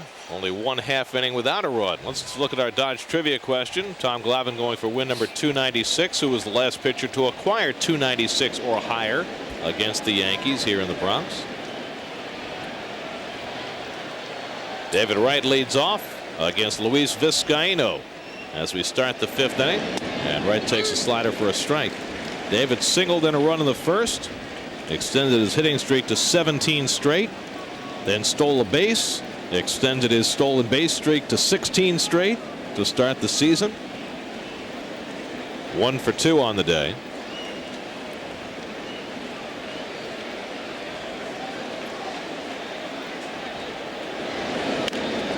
Pounds one foul, and it's 1-2. Well, not a lot to say here. Peterson talking to Tommy Glavine. Just simply didn't get a lot of pitches early, especially inside strike zone, and now kind of have to regroup. He knows that. He's won 295 games, but sometimes you get in the heat of battle, frustration takes over. And Wright goes down swinging at the high fastball from Vizcaino, who's come on to retire 3 straight hitters. Well, after the fastball in, he goes up and away out of the strike zone, and David caught fishing there. Today's pitcher's high speed brought to you by Verizon, working for you. Vizcaino with that 92-mile-an-hour fastball. Glavine's got it up to 88 today. Here's Delgado, who's flied out and popped up. Now hitless in his last 13 at bats. Well, the Mets have scored in every inning of this game, and yet still struggling with runners in scoring position. Just 1 for 5 today after going 1 for 9 last night. And of course, Delgado a big part of that.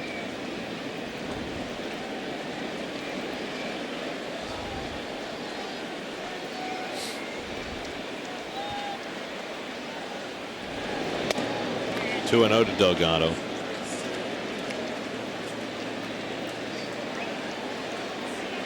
And you would think that if Carlos can just lay off some pitches out of the strike zone, maybe that'll be something that can help get him going. Because not only is he not getting hits, he's not drawing any walks.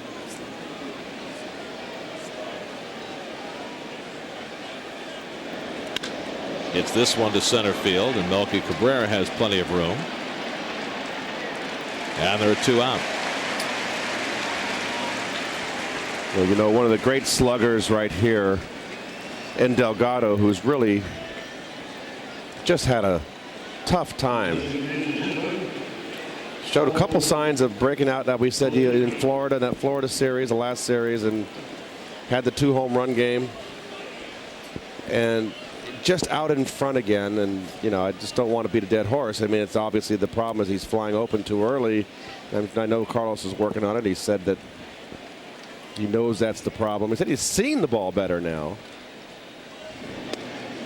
but for some reason he's flying out too quick, getting committed, and when you start doing that, you're swinging at bad pitches.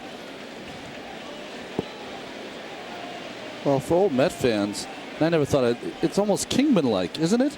For a power hitter, I mean, just go through long spells of not being able to get a hit. The thing about Kingman is he'd punctuate those spells with a towering home run from time to time, but Delgado, it's been more than 2.5 months now, and other than one maybe week-long stretch, he's been in this slump all year. Yes. And Willie dropped him in the batting order for a few days, and it seemed to help.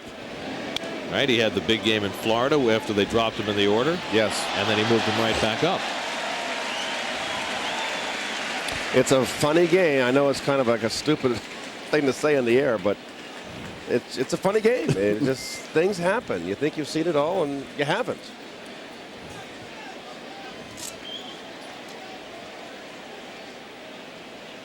Two and 1 to LaDuca, who's going through his own problems right now. 2 for his last 23, with his 0 for 2 today. And Vizcaino misses with the fastball, and it's 3 and 1. Well, Vizcaino's come on and settled things down a little bit. Well, he got out. Most importantly was last inning, runners on first and second with 1 out after the 2-run shot by Castro that he came in and put the fire out. LaDuca hits one in the air down the right field line. Abreu over toward the corner, makes the slide, and it's a fair ball. LaDuca going to second.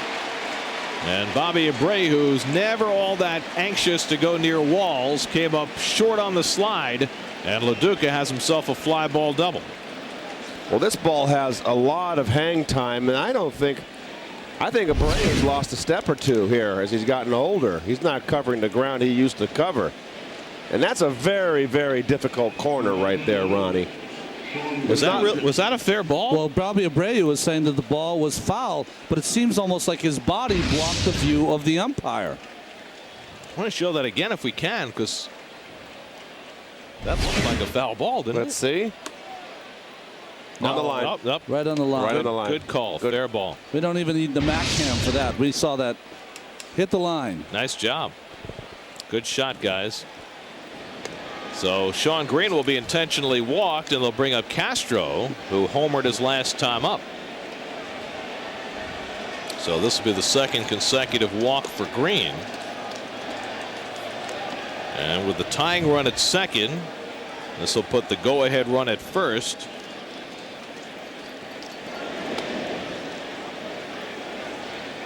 As Ron Guidry gets on the phone to the Yankee bullpen, where action will stir. I don't know how this Yankee bullpen's gonna make it through July. Time for the sharp detail of the game. Sharp Aquos brings the detail home. That's we're down by a run when Castro ran into one. His 4th home run of the year, a 2-run shot that put the Mets up 5-4. Jeter's home run has put the Yankees up 6-5. And now Castro with another chance with 2 out and 2 on here in the 5th. And Vizcaino misses with a breaking ball, 1-0. And folks, the ball is not carrying here. Those balls are all just covered. Go. Well, especially the A-Rod ball. I mean, he just tattooed that. I tell you what, Castro tattooed his He too. did. That was off the netting. That's as deep as he goes, I think.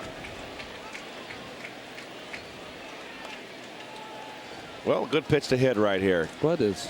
Well, what is it now? 1's a fastball, 2's a curve. Oh, sorry, 2's a slider. And that's all I got. I haven't got to change it, do I? Was it? Let me see. Heads is a fastball. Tails is. Mike Myers up in the bullpen.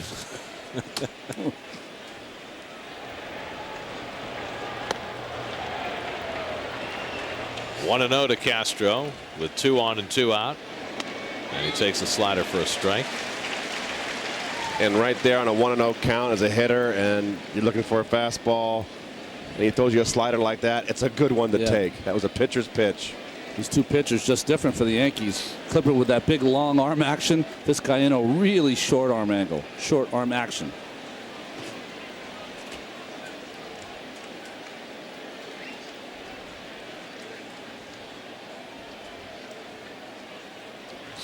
Does anybody want to throw the ball today? Unbelievable. LaDuca's on second. He's not a threat to steal. It's a lovely afternoon. They probably want to play all day. Get a nice tan.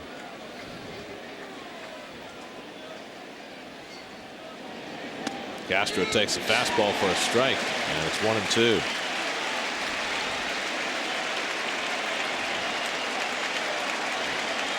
So Vizcaino on the verge of getting himself out of trouble.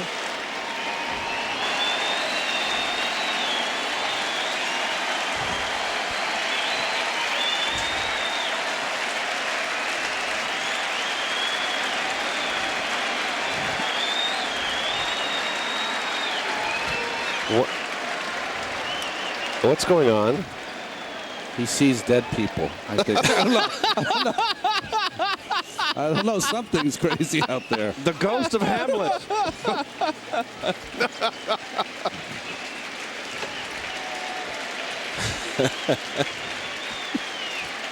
Oh, my Lord. Well,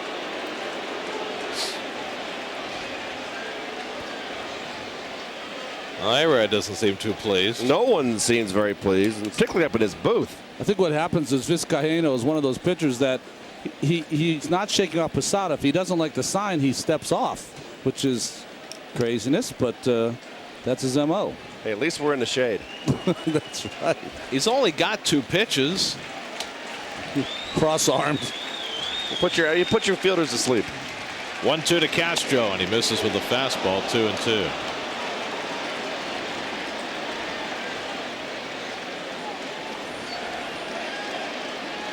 People trying to stay loose. Can you imagine if it's August and it's like 100 degrees and a heat wave? He'd be furious with this guy.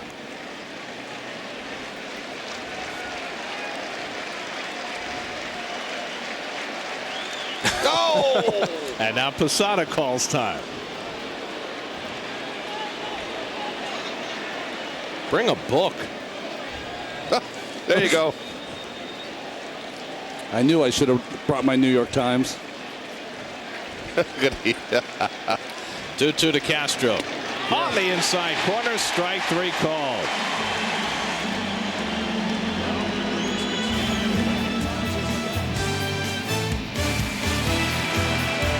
Six to 5, the Yankees lead it. That took forever. Hill. Well, this week's Mets CW11 poll question is brought to you by NYPD Recruitment. Apply now for the next exam. NYPDrecruit.com or call 212-RECRUIT. The question was, will the Mets meet the Yankees in October? 31% said yes, and 69% said forget about it. Log on to CW11.com to vote on next week's text poll question. Some thunderstorm activity out on the horizon. It's now an official game. Played 4.5 with the home team leading as Jorge Posada leads off against Tom Glavine in the bottom of the 5th. Posada's been up twice and both times has flied to center. And he holds up on the changeup and stopped the swing in time.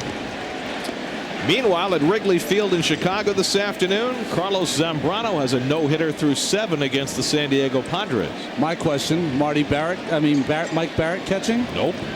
Coy Hill? Hit hard down the line, and an extra base hit for Posada. Dug out of the corner by Gomez, and Posada cruises in with his 22nd double of the year. And Glavine again falling behind in the count and gets hit hard. Another changeup. They got too much of the plate, not down enough. And this is a very, very, very selective Yankee lineup, particularly the middle. And that's going to be it for Tom. Well, Willie Randolph has seen enough. Glavine's been tagged for 6 runs and 8 hits. And he's been behind in the count most of the day. He's walked 3, hasn't struck out a batter. Second straight really bad day at the office for Tom Glavine. Gave up 9 runs in Detroit. 6 more today with a chance for 7. 5th straight start without a win for Tom Glavine. And for the 2nd straight start, really did not have it today. Well, I know what that feeling is on the bench. I don't know what that feeling is on the bench on the quest to 300. Scott Schoenweiss will try and keep the Mets in the game, trailing 6-5. Schoenweiss last pitch Tuesday night in L.A. Pitching against Matsui, handling the left-handed hitters, only 194. Right-handers, 340 average. Got two lefties in a row coming up with Matsui and Cano. Matsui has singled and scored and fly to center. They just turned the lights on here at Yankee Stadium. Fouled up the first base side as Matsui broke his back. It is getting a little darker by the moment here. We showed you that there are thunderstorms in the area, and those were in the forecast for today. A little bit of clouds over there, over the left field line above the stadium, but they don't look dangerous. News that Mr. Wizard passed away. I did. Yes, I did see that. The old, I know I grew up watching Mr. Wizard. But a whole new generation of kids because they put him on Nickelodeon. Don Herbert? Yes. My kids are more familiar with Bill Nye, Science Guy. But Mr. Wizard was a big part of our youth. And probably where Keith got his meteorological skills from. That's absolutely. All of us. Go ahead, Keith. I know I'm multi-talented. 0-2 to Matsui. With Posada at second and nobody out. Matsui lines one to right. Green coming in, diving, and he makes the catch. Posada didn't tag, so he can't move up. Big play by Green and a base running mistake by Posada.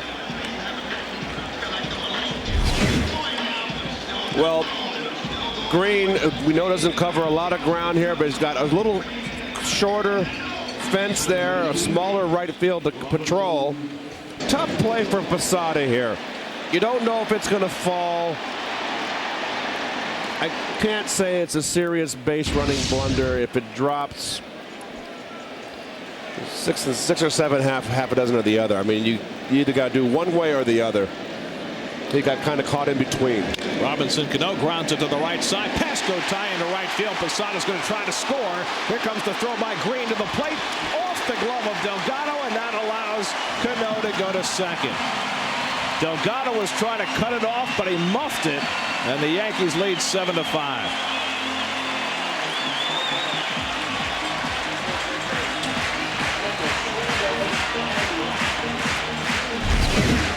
Well, just out of the reach. Nice hitting by Cano here.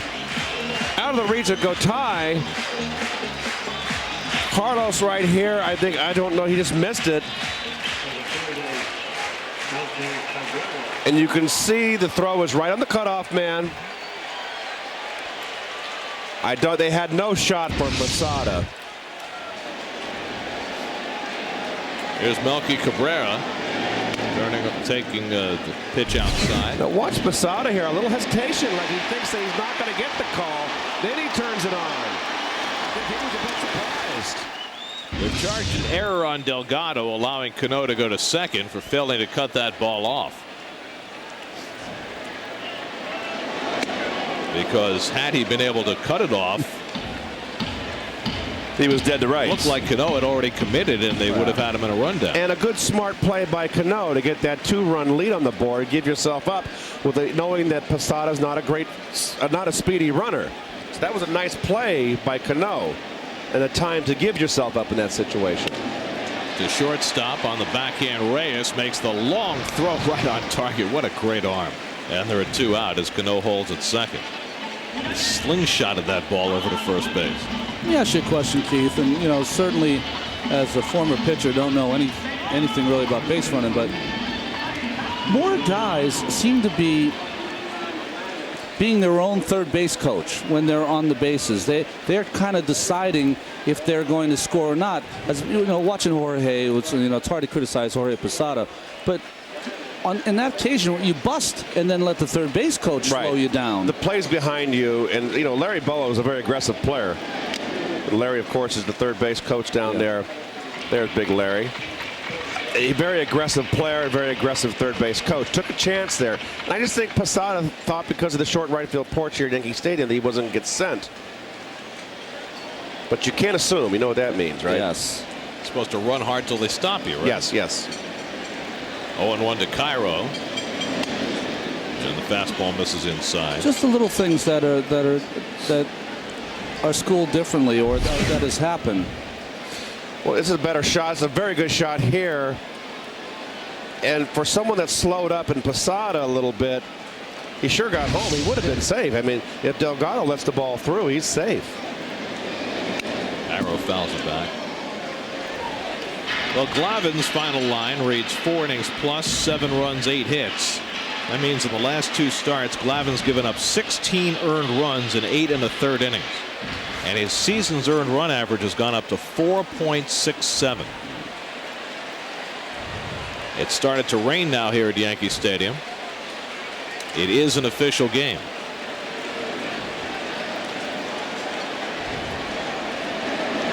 And Cairo with a broken bat. Bloop. Gotay won't get it. Green gets it on a hop. Cano will score. And it's 8-5 Yankees.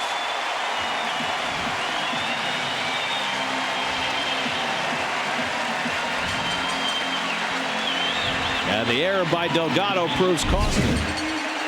Well, when it rains, it pours. No pun intended here. And this is a shattered bat, a broken bat, completely broken, and it finds a nice hole. And with 2 outs, Cano can fly. Yankees have another run.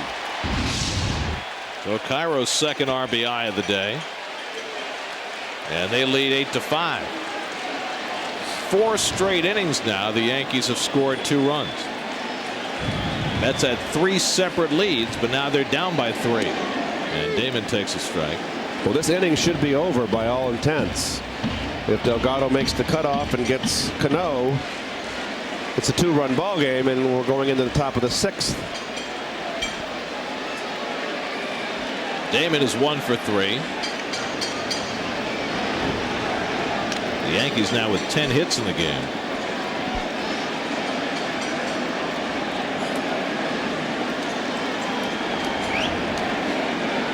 Well, when they played the Saturday afternoon game at Shea Stadium, it poured. Oh, fitting it should rain here too. The breaking ball by Schoenweiss, and it's 0-2.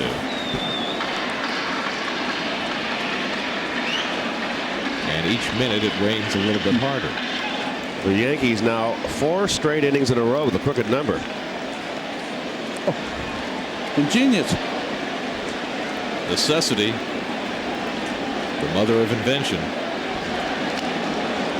Or maybe the father of invention, since tomorrow is Father's Day. Yes. Oh, good old American ingenuity. Can't beat it.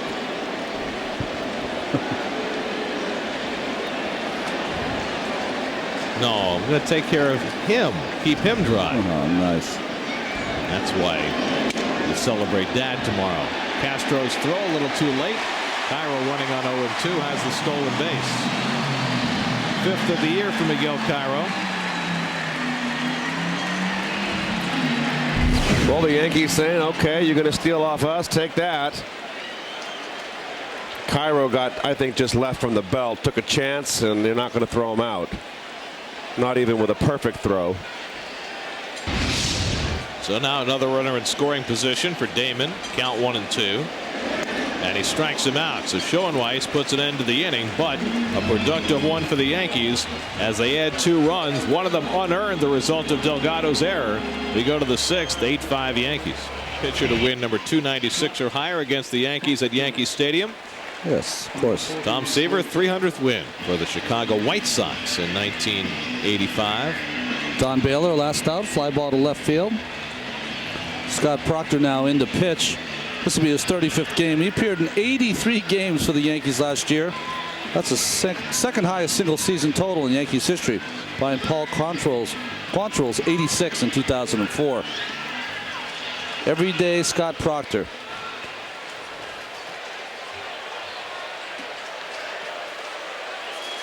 Time for a sharp detail of the game, brought to you by Sharp Aquos, bringing the detail home. Ruben Gotay, 2nd inning. 3rd home run of the year. At the time it gave the Mets a 2-0 lead. We've been back and forth several times since then, and the Yankees right now with an 8-5 lead. As Gotay leads off in the 6th. 2 for 2 today. And Proctor misses inside. Well, Tyler Clippard did not go the required 5 innings for a win. Luis Vizcaino, though, pitched very well in relief, an inning and 2/3, no runs, 1 hit. He could possibly get the win if the Yankees hold on.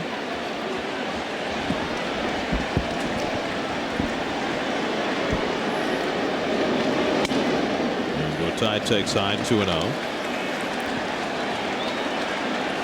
Just saw a shot of Bruce Fremming, who is from Wisconsin. He can take the bad weather. Yes. He's a Badger. And just as we said that, Bruce is walking out to consult with his fellow umpires, and perhaps they're thinking about stopping this game. Where's Joe West when you need him? Well, he called down to first base, and he's talking to Mike Winters and getting his take on it. And now the other umpires, Mark Wegner and James Hoy, are going to come over as well.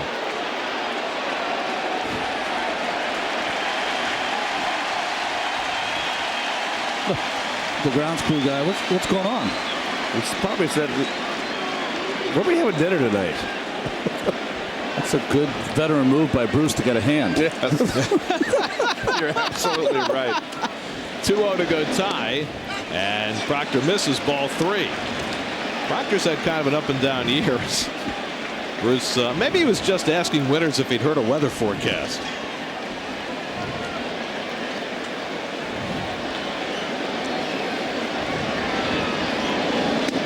And there's a strike, 3-1. Well, Carlos Zambrano carried his no-hitter into the 8th against San Diego. Well, with 1 out, Marcus Giles singled to break it up. And by the way, that game is still scoreless as they now go to the bottom of the 8th at Wrigley.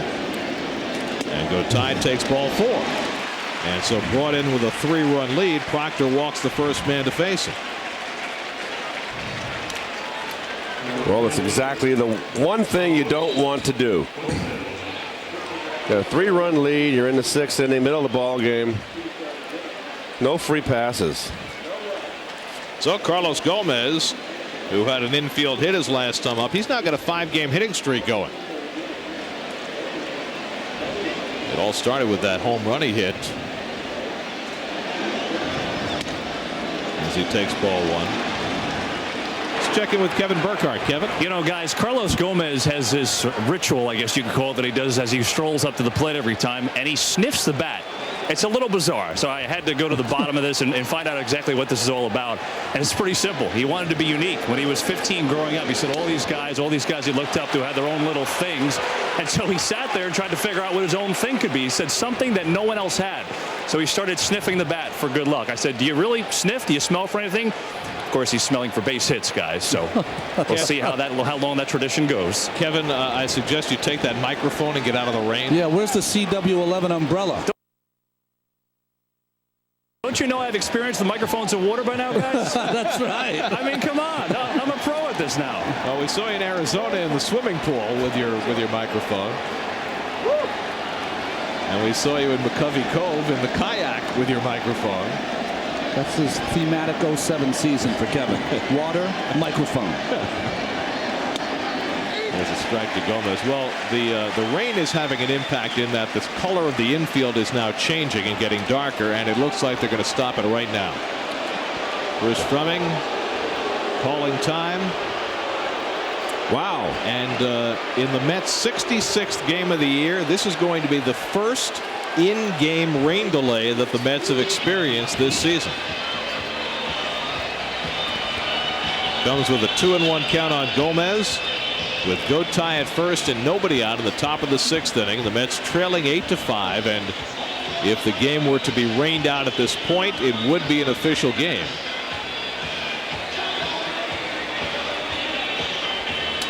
But for the moment, this game is going to be halted.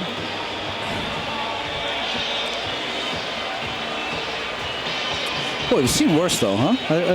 The players have played through worse, but obviously Bruce doesn't want this field to get too wet before they stop it. So the grounds crew getting some action, and there's certainly been plenty of action in this game. The Mets jumped out in front 2-0. We're behind the waterfall. Can you even see us through the rain? Well, As Keith would say when we get postponed by rain for a little bit, order the pizzas, get the cards out, let's go. That's right. Get that coffee nice and hot.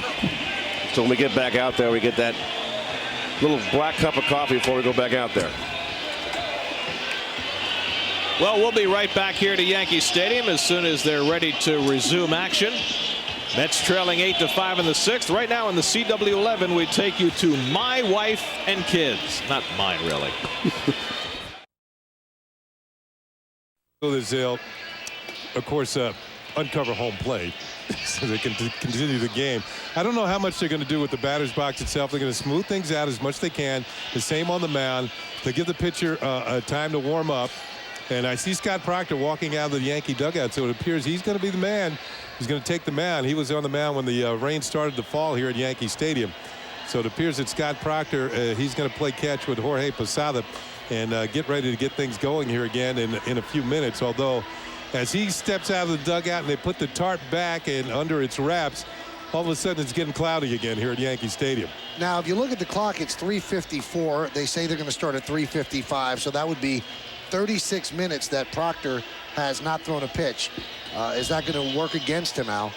As we said before we got off the air, I was surprised to think that if it was at least a half hour that Proctor would come back, and mostly because, look, relievers come in and pitch 12, 14, 15 pitches. If they pitch 2 innings, that's a lot.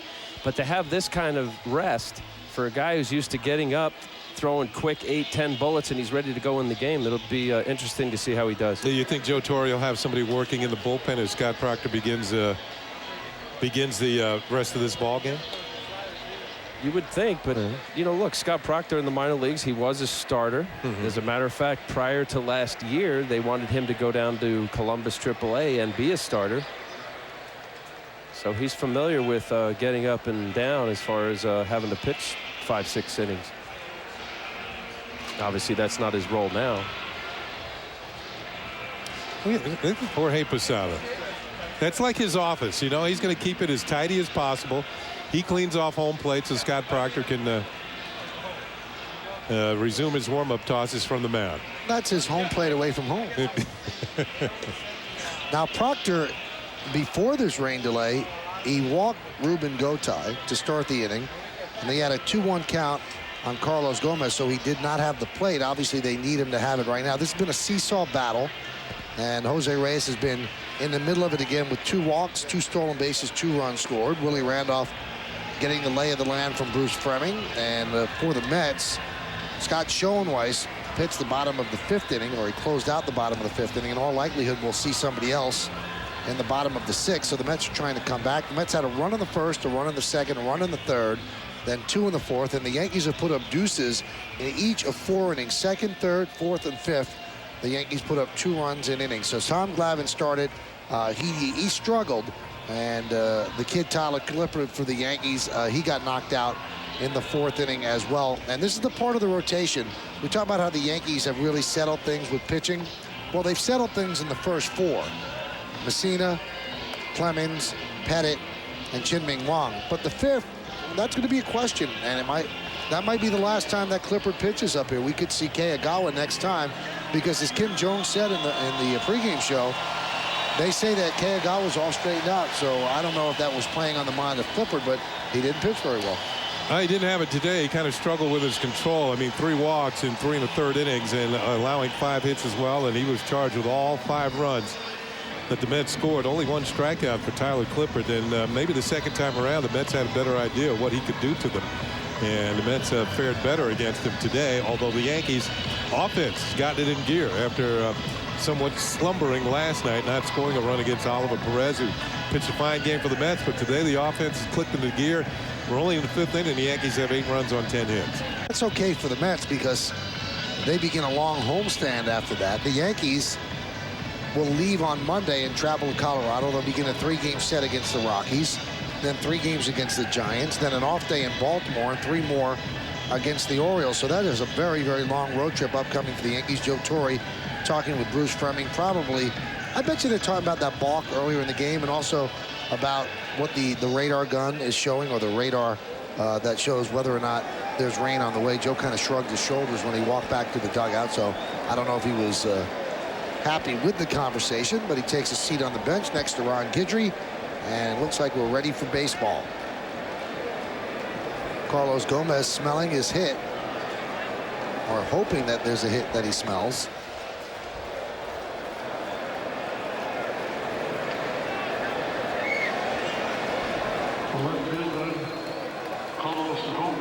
Okay, we're ready. Gotay leads off first. And Proctor is ready. There's a 2-1 count on Carlos Gomez. And Gotay dives back. So a 40-minute rain delay. That toss to first means the resumption of the game is on at 3:59. And they stop play at 3:19. The 2-1. Foul back, 2-2. Now you think during the rain delay, Proctor said to Cairo, I'm throwing over. When I get on the mound, I'm throwing right over to try to pick him off. Or is that something, a sign that was sent? Yeah, it's a sign. So they didn't discuss it for 30 minutes? No. You real sure of that? No. Well, the throwovers and step offs, pitch outs, that comes from the bench. Runner goes. Swung on a miss. Throw to second is not in time. The track meet continues for the Mets on the bases. And that's his first stolen base. Yeah, he's filled the column and Gotay. Well, just like the rest of the Mets team, he is a speedster. So here is Reyes, who's walked twice and flied out in this game, and he goes after the first pitch and fouls it off. Reyes 3 for 3 last night with a walk, 2 more walks today, 2 more stolen bases today, 2 more runs scored today. And thus the New York almost obliterated on his uniform. Mets down 8-5. They led 3 separate times in this game. But Tom Glavine couldn't hold any one of the 3. Another rough day for Glavine, who got tagged for 7 runs in 4 innings plus. And you know, they stranded 5, and not to be negative, but in this kind of game, it's a high-scoring affair. You got to try to pick up every stake that you can out there. Mets are just 1 for 6 with runners in scoring position today. And Proctor misses inside and low, 1-1.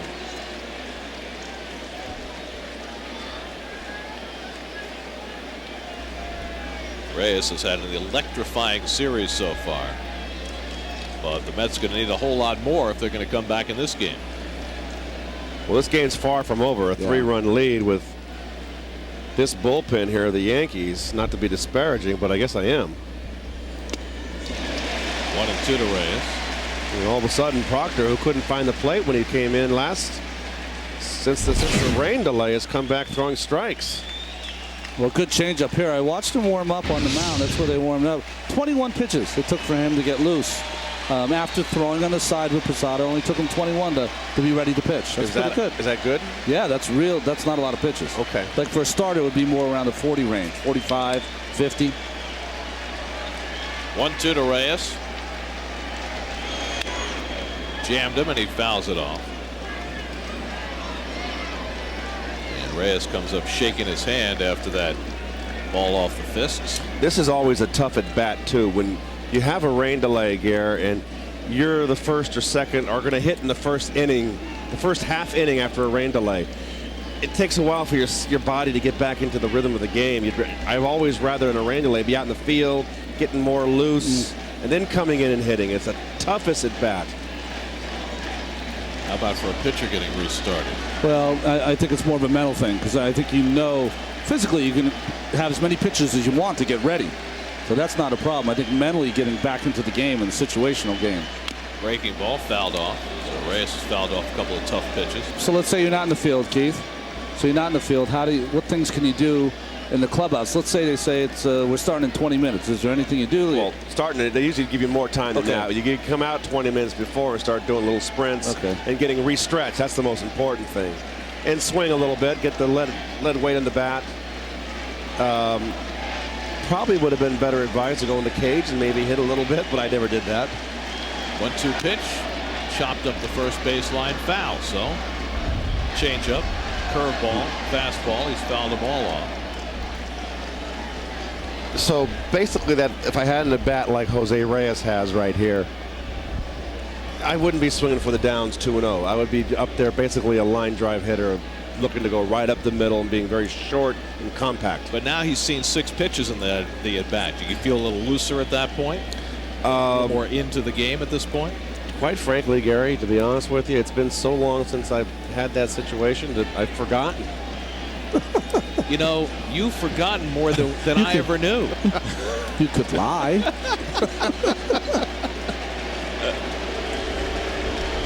This will be the 7th pitch of the at bat to Reyes. They'll go tie at second and 1 out. In tight, and Reyes giving a pretty good battle to Scott Proctor.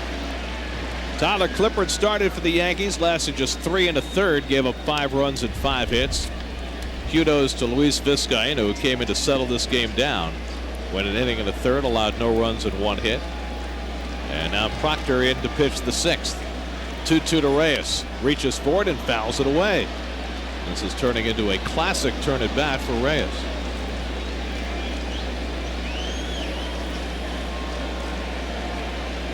They just informed me that they sold more espresso here than ever have at Yankee Stadium after that outing by Vizcaino.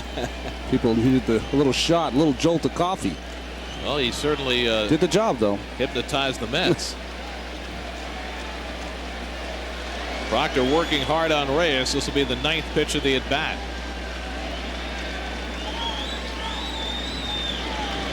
Fastball fouled off.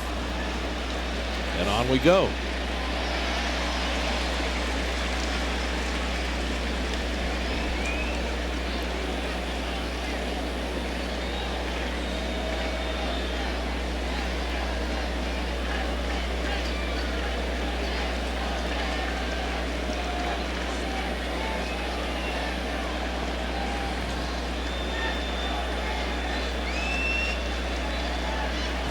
There's 2 buddies.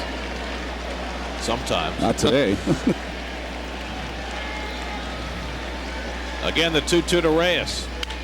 In the air to right center field. Abreu and Cabrera. And Cabrera takes charge. So Ty tags at second. He'll out over to third. But Proctor wins the battle from Reyes.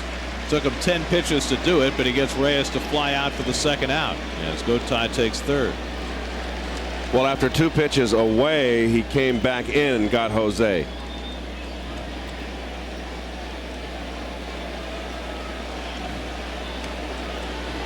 So 2 down, and here's Carlos Beltran, who's gone 0 for 3 today. Popped up twice and grounded out.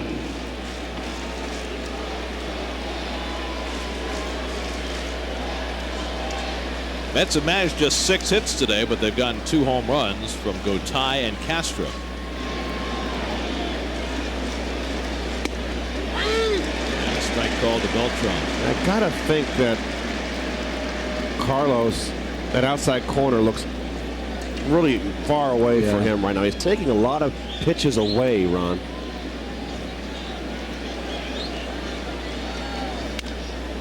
In the air to left, and an easy play for Matsui.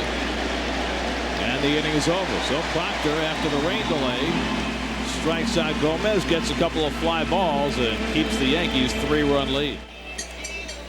We go to the bottom of the 6th inning at Yankee Stadium. The Yankees with an 8-5 lead.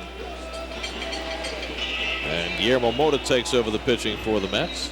Well, this is his 8th appearance at high ERA. He's not found his way so far. Really not using that fastball, almost primarily a changeup thrower so far in this early part of his season, as he calls out Ramon Castro. Mota last pitched in Los Angeles on Wednesday night. Faced 2 batters, got them both out. Trying to get himself pointed in the right direction now after sitting out that 50-game suspension for performance-enhancing substances. Well, this is why he's on the team. He's supposed to have the versatility to pitch 2 or 3 innings. He's also supposed to have the versatility to come in and get a strikeout if you need it. See how he does today. Derek Jeter to lead off. Jeter's had another big day. A double and a 2-run homer. And as much as Jeter has been a successful player in the big leagues for a decade now, he especially seems to bedevil the Mets.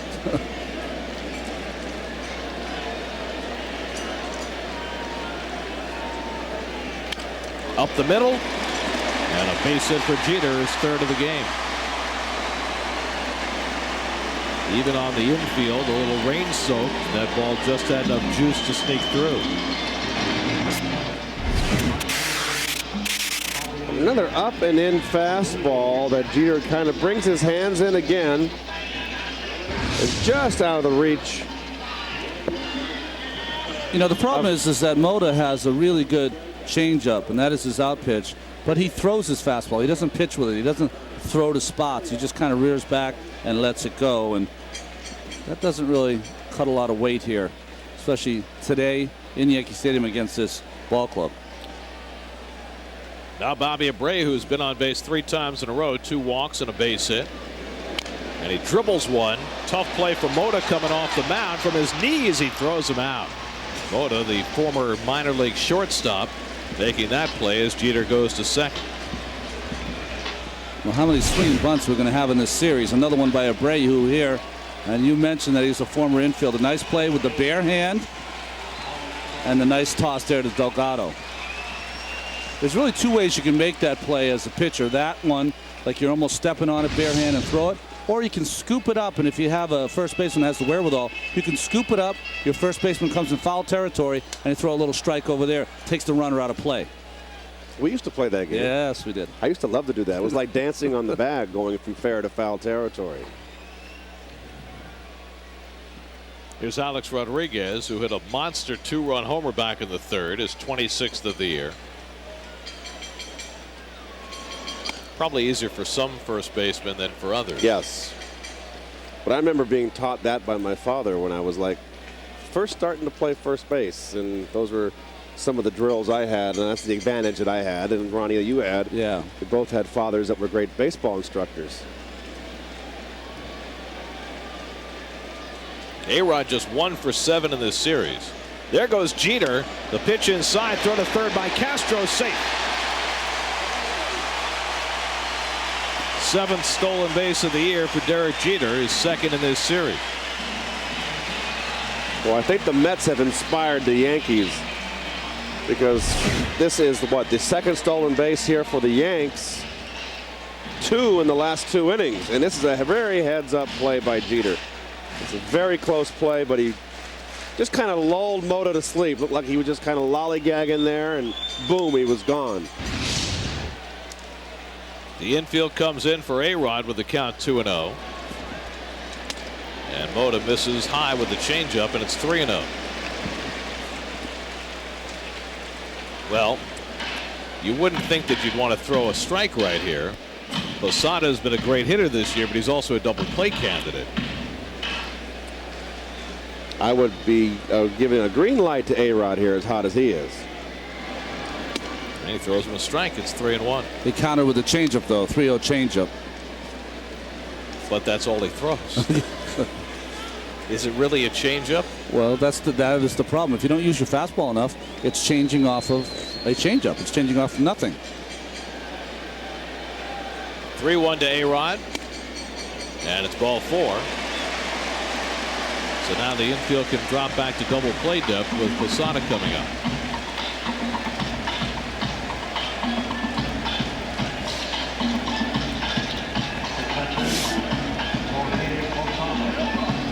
Peterson going over the notes. Well, you're in a situation where you want to get a ground ball. Jorge Posada has bounced into 10 double plays this year. Well, it's a big moment in this game because the Yankees right now threatening to blow the game open, leading at 8-5. First and third and 1 out. And Mota trying to keep his team in the game here in the bottom of the 6th. And Posada lays off the changeup, and it's 1-0. Posada's never had a hit against Mota, 0 for 3. You know, we talked about Tyler Clippard. Guillermo Mota is doing a similar thing. His fastballs, he's on top, and he's just dropping ever so slightly with that changeup. trying to turn it over. Throws that changeup for a strike, and it's 1-1.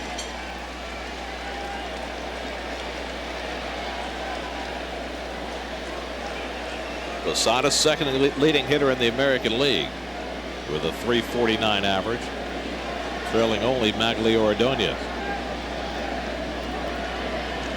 On 1-1, he dribbles it foul, and it's 1-2. Well, 3 straight changeups. He shook off Castro there, wanted to throw the third.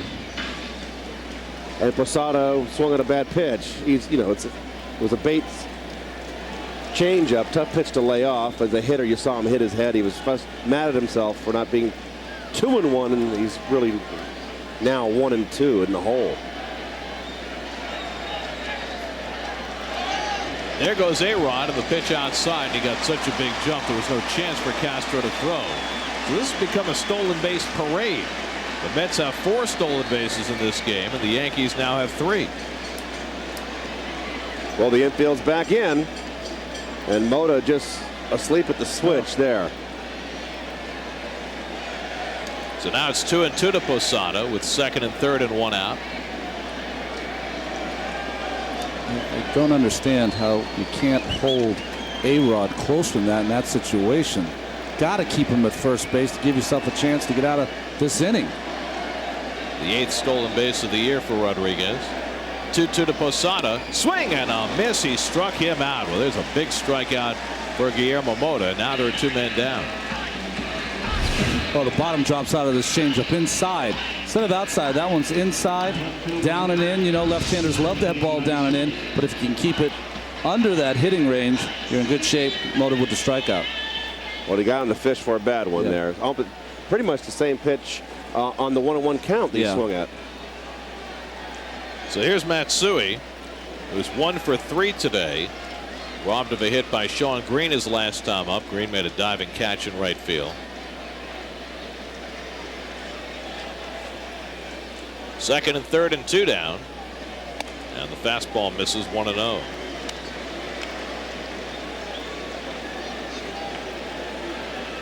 Matsui just 1 for 6 in this series. He'd have been a very hot hitter coming into this series.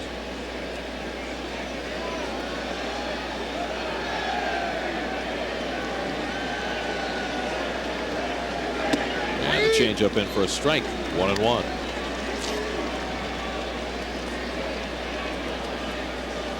You know, the word we heard on Mota last year when he came over from Cleveland is that he wasn't throwing his changeup. It's hard to believe right now. He loves his changeup. It's really the one pitch he can throw for a strike. Fastball hit up the middle, base hit, and that'll bring home 2. Jeter and A-Rod coming to score on the 2-out RBI hit by Matsui, and the Yankees now have a 10-5 lead. That's a backbreaker.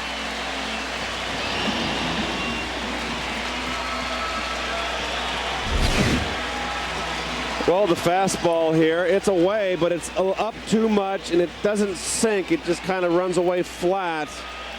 And nice hitting by Matsui, and if I'd have had my druthers, I'd have rather dealt with Cano. Matsui, to me, is too good a clutch hitter. Too good of an RBI man. 41 RBIs now for Matsui. So the Yankees, who trailed 3 times in this game, now lead 10-5. And here's Robinson Cano, and he dribbles one foul.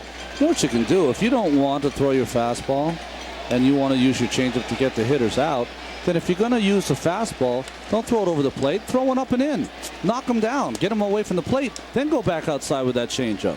If you throw a fastball away in that situation, even if it's off the plate, it doesn't do anything for you. It doesn't set up the hitter anyway. Deuce is wild for the Yankees. Wow. That's a pretty good poker hand. Close to Yahtzee. Yahtzee.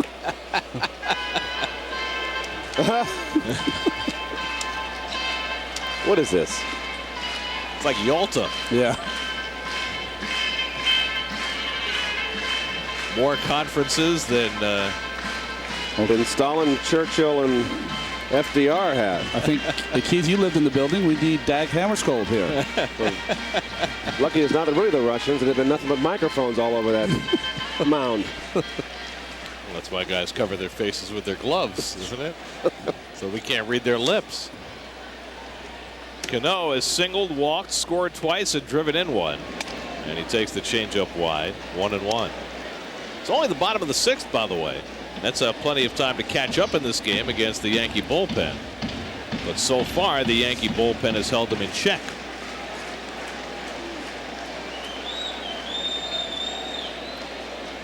This game is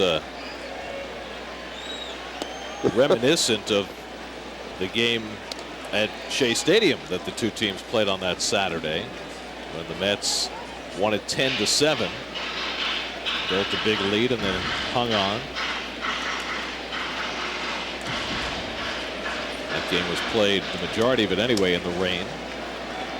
We've had a rain delay today of 40 minutes. Back to the mound, and Mota makes the play to end the inning. But the Yankees add a pair, 2-out RBI hits. They're killers, and Matsui burns Mota for 2. 10-5 Yankees. The line score brought to you by Infinity Beyond Machine. It's been a high-scoring affair. Mets had 3 separate leads, 2-0, 3-2, 5-4. Couldn't hold any of them. Now they're down by 5 as they come to bat in the 7th. And David Wright takes high from Scott Proctor. David's 1 for 3, extended his hitting streak to 17 games with a first inning single. He's driven in a run. He's stolen a base. Delgado and Loduca to follow here in the 7th. 2-0. Proctor walked the leadoff batter in the 6th inning. First man he faced, Gotay.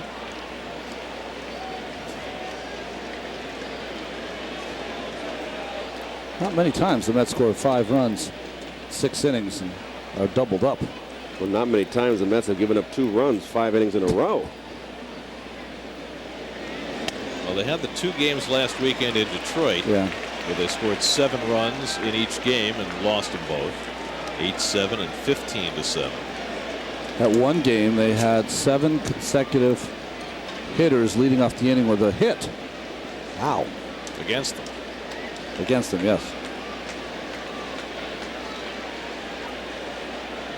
3-0 to Wright. And David takes a strike. Well, the Tigers are the highest scoring team in the major leagues. The Yankees are the 2nd highest scoring team in the major leagues.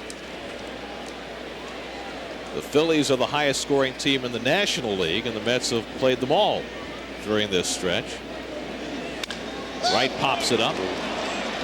Abreu angling in, making the call. And there's one away.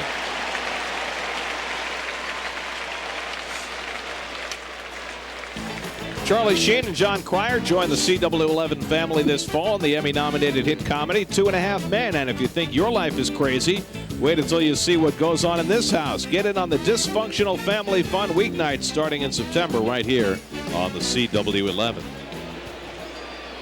Well, here's Delgado coming up.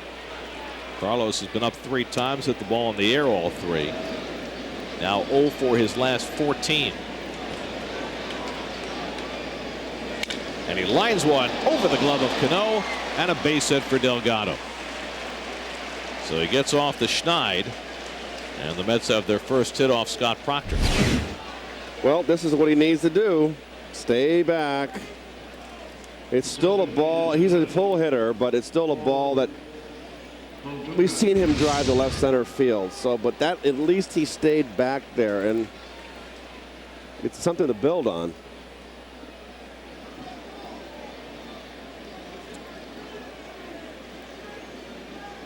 So here's Loduca with 1 out and 1 on. Loduca hit a fly ball double down the right field line his last time up.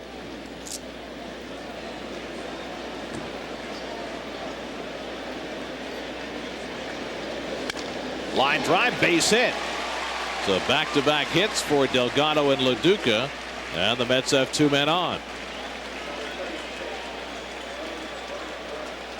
So the Mets trying to fashion something here in the 7th. Well, this is what Loduca does so well, and he stays level this time. Paul has been hitting a little bit of an uppercut and getting too many balls in the air, and that's a good line drive stroke. Ron Guidry on his way out to the mound to talk to Proctor. They've got the left-hander Myers up in the bullpen, but Guidry doesn't make the pitching changes, so Proctor is staying in. Brian Rooney, the right-hander, also up behind Proctor. Well, he's going out there to give these two, left-hander and the right-hander, time to get loose, also to talk to Proctor. Well, if you're not going to bring in Myers here, why don't you just tell him to sit down?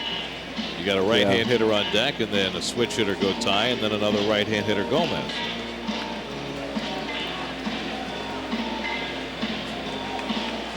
Myers has already been up twice in this game. He's a workhorse, as a lot of these Yankee relievers are. Bullpen management has got to be one of the hardest things for any manager or pitching coach to learn. And the most important.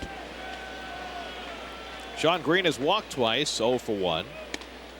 And he takes ball 1. I mean, in this day of baseball now, you have to assume you need 9 outs. You go from there. Need 9 outs a game from your bullpen, and who you use in what situations, so important. In the air to left center, and Cabrera gets over, and that's the second out. So 2 away.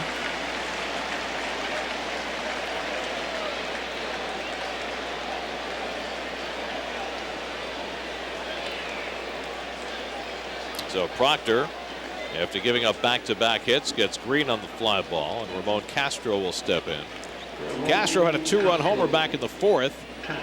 At the time, it gave the Mets a 5-4 lead. But Jeter hit a 2-run homer in the bottom of the 4th to give the Yankees the lead, and they've been in front ever since.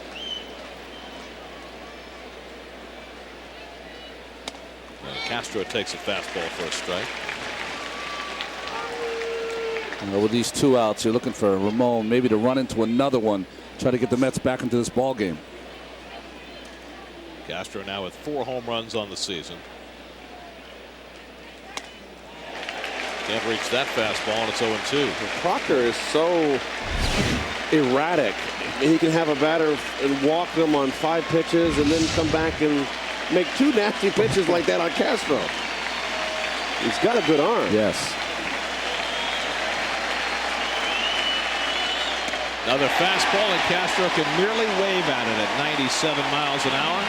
Second strikeout for Proctor, and the Mets are done in the 7th. Mets are now 1 for 10 with runners in scoring position today. After the Mets and Jose Reyes won a gem last night, a seesaw affair today. Reyes was in fine fettle early, but Tom Glavine struggled after being given a 2-0 lead and a 3-2 lead. He gave up a home run to Alex Rodriguez to put the Yankees in front. Then Castro and Jeter traded blows. We sat through a rain delay. Hideki Matsui drove home a pair. And the Yankees, after trailing 3 times early in this game, have built a 10-5 lead as we go to the bottom of the 7th inning. Subway Series now in its 11th season. Mets with a win today could clinch the season series from the Yankees, but they are trailing by 5 runs. Now, you've been there for all of them, as you see all these kids dancing to the music. You've been there for all the Mets Yankee series. If you grew up a fan, would you have liked it as a young man watching the Mets? And well, I said this in 1997, that New York baseball fans had waited 40 years for it. Yeah. Because it had been that long since 2 New York teams had played each other in games that mattered. And I think that the passion that was there for it at the beginning was unprecedented. And it remained a phenomenon ever since. But I don't think anything can match the feelings going into those first meetings as Melky Cabrera leads off the bottom of the 7th. And there have certainly been enough memorable moments between these two teams.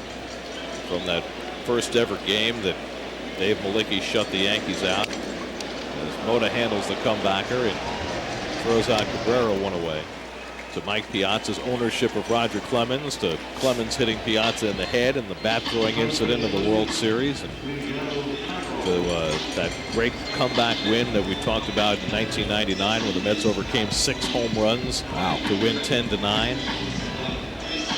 You were there for most of them too, right? I was there. Yeah. I mean, every game energizes this town in a way that can't be described. Now, I will say that right at the moment, and for the last inning or so since the rain delay, this is about as quiet as a stadium ever gets for a Mets-Yankees game, as I think the rain delay took a little starch out of this one. And perhaps the score has as well. Miguel Cairo 2 for 3 on the day, but Gotay there to handle this ground ball, and Mota quickly has 2 outs in the bottom of the 7th. So 2 out and nobody on. Well, the Yankees have scored 2 runs in each of the last 5 innings. It's the 3rd time in team history that the Mets have allowed 5 consecutive multiple run innings. Last time 1996 against the Pirates. Didn't happen on your watch, Ronnie. No. You noticed that, didn't you? It's true. 1980, 96. That would book in your both of your tenures. Well, I had nothing to do with it. I mean, it's all the pitching staff. You never know. Sometimes it's the defense. That's true.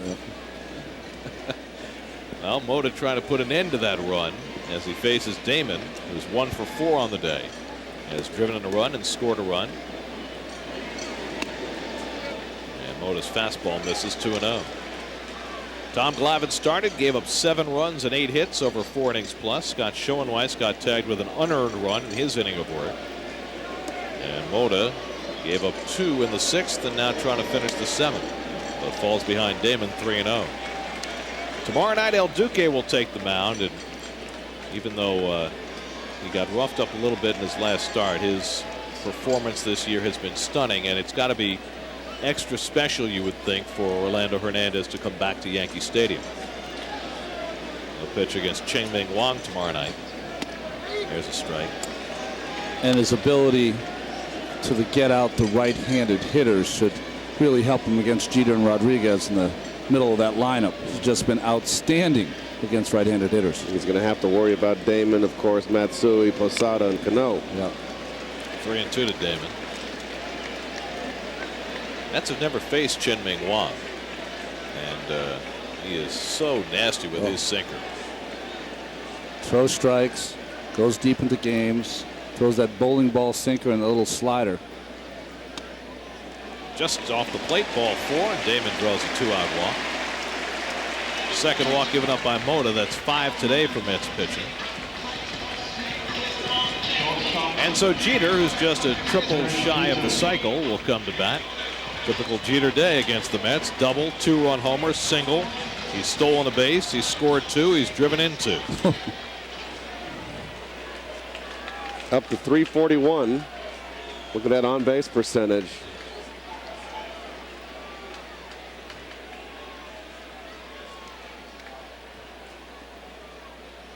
This is not a great triples ballpark. If you're thinking about a cycle for Jeter. We have to hit it out there in that 399 mark out in left center field. And have it bounce around a little bit. Well, I know earlier in the game, before the rain delay, we were comparing the statistics of Jose Reyes versus Derek Jeter, and that's all well and nice. It's great to compare stats, but until Jose plays on a championship team for the Mets, it's really hard to compare them because Jeter is so closely associated with being such an amazing winner. Now, he had lots of help and great players to play with, but still, some of the things he does, the intangibles that he brings, hard to quantify that.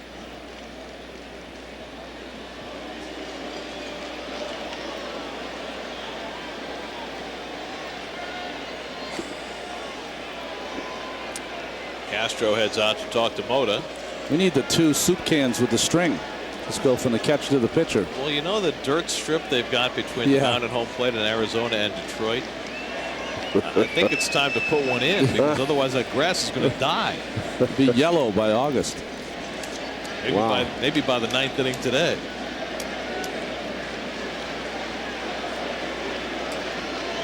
There's really no secret here. There's 2 outs. Guy on first. Try to keep him close and go get him. Get him out. Well, maybe that's what he was saying. Okay. Jeter has his 4th hit of the day. Damon trying to go first to third will go there without a throw. Ball gets away, backed up by Reyes. Mota went to cover third. A very nice play by him, just in case. But now he's given up a walk and a base hit, and Jeter has a 4-hit day. Well, 2 of his 4 hits to right field. This one is the second one. Nice line drive hitting the opposite field. Of course, the home run he pulled. Damon going first to third. And his single last inning up the middle. So he sprayed the ball all over the ballpark. And isn't that how you become a 333 hitter or better? That's you right. use the whole field. That's right. Yankees now have 13 hits in the game. Abreu has one of them. He's also drawn a couple of walks, and well, that's a typical Bobby Abreu day when he's going well, which he is right now. First and third and 2 down. The folks at Elias, have they researched yet the last time the Mets gave up multiple runs in 6 straight innings? Yeah. May have to look. You don't know that? I didn't know the 5 straight. Did you? You have dropped in my estimation. Sorry.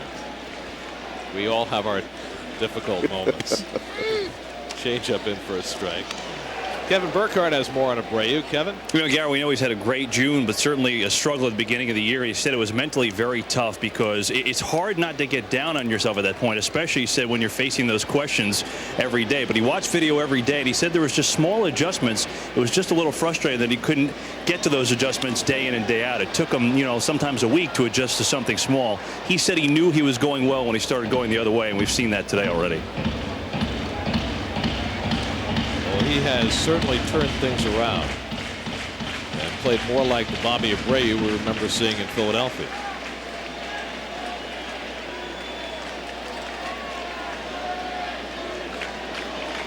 Mota just trying to survive this 7th inning now. And Abreu fights one off. I know Tom Seaver gave me a great piece of advice when I was a young player. He said, if you're a major leaguer, and he said, in Tom's way, the jury's still out on that. But if you're a major leaguer, when you're struggling, you're inches away, not miles away. Right. Just remember that.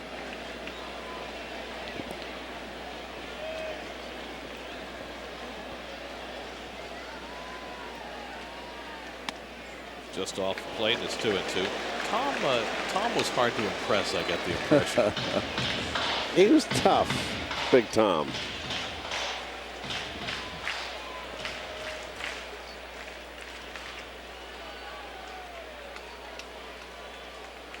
You see Abreu there with his hand, his pinky on the knob. Not so unusual. A lot of hitters do that. And the changeup gets him. And so Mota works his way through trouble in the 7th. His second strikeout. On to the 8th at Yankee Stadium. Yankees with a 10-5 lead. Right-hander. It's been up and down this season. Appeared in 72 games for the Yankees last season. Ruben Gotay first man to face him, and Gotay's had a terrific day. 2 for 2 and a walk. He's stolen a base. He's hit a home run. Oh! Farnsworth just a bit outside. Was the mascot anywhere behind there? You gotta get a different prescription for those glasses. They might have fogged up in the rain delay.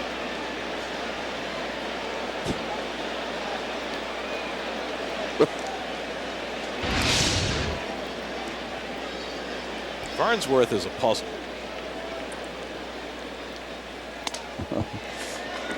Wrapped in an enigma. Well, everywhere he's been, he's had difficulty getting along. He's cantankerous. That one year in Atlanta really was the second half, right? He had that nice second half for Atlanta. Well, he used to throw 100 miles an hour straight. Now he throws 94 miles an hour.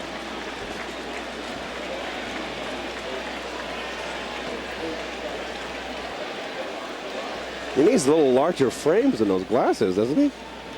It's like reading glasses. There's a strike, and it's 3-1. You want him to look like Ryan Duran? Yes. The Coke bottle glasses, right? What did Rusty say about Bob Veal? Big Bob Veal, the left-hander for the Pirates. He used to strike out 250 a year and never won 20, I don't think. But always won 15 to 18 games as Farnsworth walks the Gotay. And Gotai's on base for the 4th straight time. 2 for 2 and a pair of walks. New York Mets baseball is brought to you by Audi, truth in engineering. All right, I'll make my story short. Chapter 2. It's called Elements, Keith. He said Veal's glasses used to. Veal's around 6'5", 240. Threw bullets, big curveball, and his glasses would fog up like Ryan Dern's. He'd step off the mound and pull out his handkerchief out of his back pocket and rub his glasses and then throw it over your head. There's different ways to intimidate. Carlos Gomez takes a strike. Gomez 1 for 3, had an infield hit back in the 4th. He was the batter at the plate when the rain came in the 6th inning and forced a 40-minute delay. Mets were down 8-5 when the delay hit. Now down 10-5 as they bat in the top of the 8th. A line drive, base hit into right center. Gotai will go first to third. Gomez with his 2nd hit of the day, and the Mets starting something here in the 8th against Farnsworth. 1st and 3rd and nobody out. Gomez all of a sudden is showing a few more of the skills that have made him such a highly touted prospect. Well, here Gator coming out again, Ron Guidry. This is a nice stroke, isn't it, Keith? A lot better. Very nice level stroke right there. I think he's gotten away from trying to swing for the fences, which it seemed like he was doing his first couple of weeks. Well, he's very young here, and he's getting a chance to play every day, which is it's putting him right in the limelight here and giving him a chance not to be like a young player who, okay, spot plays, platoons. He's getting a chance to get his rhythm. So, you know, I never like to make judgments on players when they're young. And Willie has shown a lot of confidence in him. Last night was a perfect opportunity against the right-hander to have him pitch, put Ricky Leday in the lineup. But he stuck with Gomez, and Gomez obviously had a huge impact on the game last night and won himself another start today. Well, he made that great catch, right? But he was in there mainly for his defense. Willie likes his defense. He's not a liability in the field. So now Reyes trying to get the Mets right back into this game, trailing 10-5.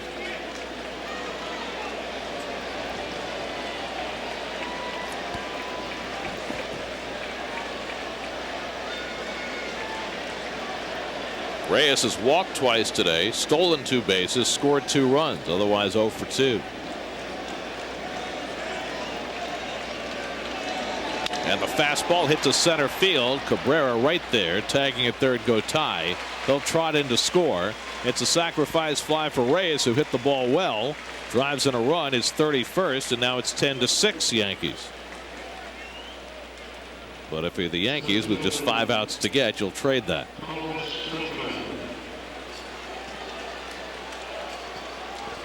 Well, the Yankees have some pitching issues, and you know, you look over in the paper every day and you see Yankees playing 3-hour and 40-minute games and on a regular basis, and this will wear your club out after the course of a season. Your everyday players. Well, how about those 2 runs that Mota gave up in a 6th? Huge right now. Mariano Rivera gets up along with Ron Vallone in the Yankee bullpen. Carlos Beltran 0 for 4 today, facing Farnsworth, against whom he's had a home run in his career in just 3 at-bats. Mets have a run home here in the 8th, but they need more, trailing 10-6.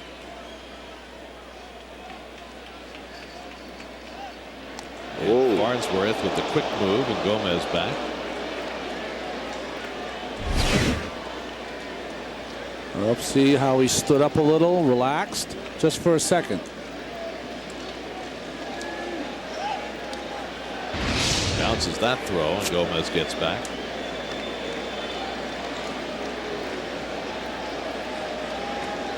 When Farnsworth first came up with the Cubs, there was every reason to think that he was going to be a closer and a good one, but 100-mile-an-hour fastball wasn't quite enough. You know, the no sleeves, the interesting specs, the kind of macho kind of image that Farnsworth portrays. You know, that's not pitching. That's macho and trying to beat the radar gun. That doesn't get outs. 1-1 to Beltran.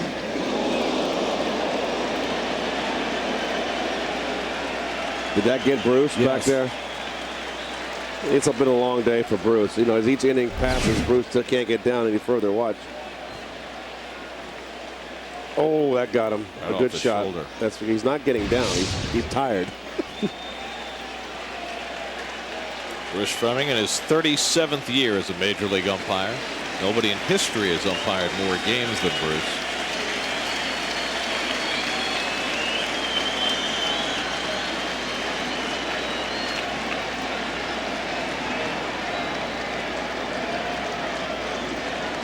He's had to shake off a few of those. Well, you're wondering why there's the delay. There is a mutual admiration society between catchers and umpires, because catchers take those shots too. So if an umpire gets hit with a ball, he will go out and bring the ball to the pitcher to give the umpire a blow so he can relax. 1-2 to Beltran. Struck him out. So another rough day at the plate for Beltran. He's now 0 for 5, and they're 2 away. This is just a fastball outside corner thrown right by him. We talked earlier about the outside. See him reaching for it. You got to do one or two things. You got to get a little, maybe move an inch closer to the plate if the outside corner feels that. Oh, I'm stepping on you here, Gary. Go ahead and read that. Well, I'm supposed to say that coming up next on the CW11, the movie Small Soldiers. But if you want more baseball coverage after the game, you'll tune over to Nissan Postgame Live on SNY. Okay, go ahead. Here's David Wright taking ball 1. I was not looking at the monitor. That's my fault. But you can continue your story. That's okay. There's a little adjustments you have to make as you go along in the course of a season when certain things aren't going right, maybe to make a difference. It's pretty apparent that Carlos right now is having trouble with the outside part of the plate, particularly the outside corner.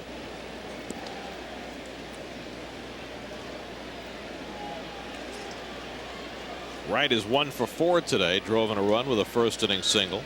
Now is a 17-game hitting streak. 2-0. Farnsworth, the 4th Yankee pitcher of the afternoon. Mets tagged Tyler Clippard for 5 runs and 3 1/3, but they didn't get a run against the Yankee bullpen until here in the 8th. And David takes a strike. 98 miles an hour from Farnsworth. 2-1.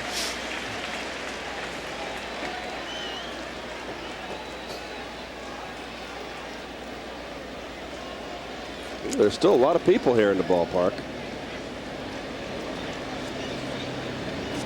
It's a good thing everybody has a cell phone so they can make a call and change their dinner plans. They're out of juice by now, aren't they? As long as this game's been.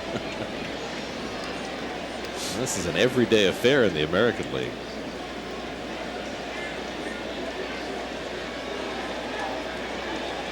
Two and 1 to Wright. There goes Gomez, swing and a miss. Posada's throw not in time, and Gomez has another stolen base. You better make it if you're going to steal down by 4 runs in the 8th, and Gomez does his 7th.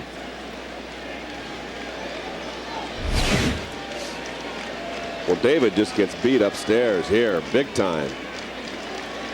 And I'm a bit surprised that a player like Gomez, who really hasn't been in the big leagues 2 months, has got a green light. Maybe he didn't. Mets have stolen 5 bases today. They stole 5 bases last night. 2-2 to Wright. Fouls off the breaking ball. So the Mets have been running at will, but they still have a long uphill push in this one with only 4 outs to play with. Well, you know, in the American League, they just don't play that stolen base game. So the relief pitchers are at their will, can have whatever kind of stretch they have. Mountain, he needs more Mountain Dude. Not Mountain Dude.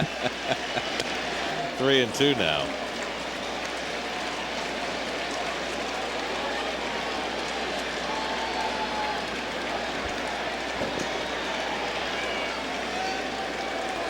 I must say, when I was a kid, I never fell asleep at a ball game. But then again, they were 2 hours and 15 minutes. Exactly. Back in those days. 3-2 to right with Delgado on deck. And Farnsworth taking his time. You wouldn't have fell asleep if it was 3.5 hours. Dad would have elbowed you. It's like a 5-day test match. 3-2 pitch. Line foul. It's like watching India and Pakistan. Running from wicket to wicket as the bowler prepares. You ever actually watch a cricket game? Yes, I have. I have watched one live. Not in its entirety, of course. I watched around a half hour of it when I was over in London, and I said, that's it. Half an hour. Barely scratching the surface. I understand. And Wright goes down swinging at the slider, and Farnsworth with back-to-back strikeouts gets through the inning with only 1 run scoring. 10-6 Yanks. Be sure to take the train to Shea June 18th, 19th, and 20th for the Interleague Series with the Minnesota Twins. Then the Oakland A's come to Shea for a 3-game set starting Friday, June 22nd. Go to Mets.com today for your tickets. Time for the sharp detail of the game as A-Rod comes to the plate. Sharp Aquos brings the detail home. And this was more than a detail, it was a bomb. A-Rod's 26th home run of the year. That came in the 3rd inning. It cleared the retired numbers and went into the bullpen. It gave the Yankees a 4-3 lead at the time. Mets would regain the lead and then give it back again. Aaron Seeley in the game, his 15th appearance. His last hold, he has 5 of them, was May 19th versus the Yankees. 1-1 to A-Rod. Usually you'd say that he's in here for a mop-up inning, but the way the game's been, lots of hits, lots of runs. You never know. You never know. So now the question is, if the Yankees have a 4-run lead, would Torrey go to Rivera? Line, base hit. And the Yankees have their 14th hit of the game. A-Rod has his 2nd. And it comes leading off in the bottom of the 8th. So after being shut out on 5 hits last night, the Yankees have come a hitting today. Kind of shows you the job that Oliver Perez did last night's ball game. Here's Posada, 1 for 4. He doubled and scored in the 5th inning. He was the last man Glavine faced. Glavine went just 4 innings plus, allowed 7 runs and 8 hits. Scott Schoenweiss got tagged for an unearned run in his inning of work, and Mota gave up 2 runs in his 2 innings. A-Rod already has a stolen base today. 5 walks issued by Met pitching and 6 by Yankee pitching. So it's 11 in a major league game. That's a lot.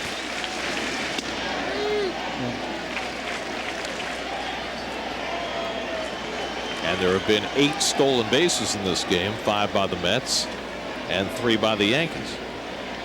So there's been a little bit of everything. We even have sunshine now. After a rain delay an hour ago, slashed foul by Posada, 0-2.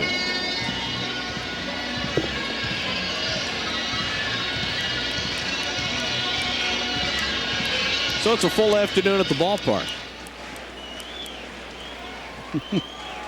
Is it soup yet? No. Gator's got a headache.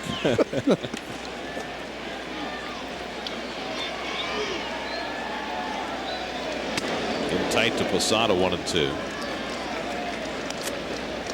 Well, the Mets last night snapped a 5-game losing streak, but unless they've got a big rally in them in the 9th inning, it's going to be 10 losses in their last 12 games.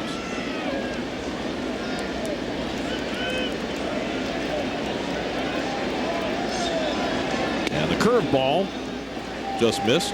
2-2.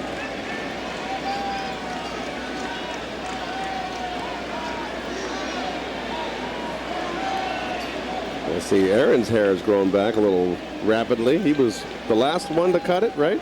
He was. Maybe they need to cut it again. 3-2 to Posada. Or maybe they should all wear wigs. The wigs.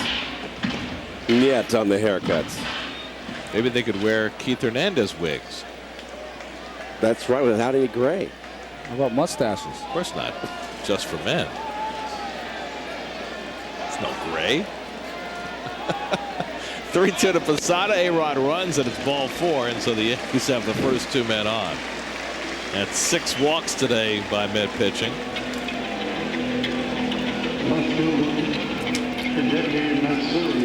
And Rick Peterson, if he doesn't have a headache already, I'm sure he's developing one.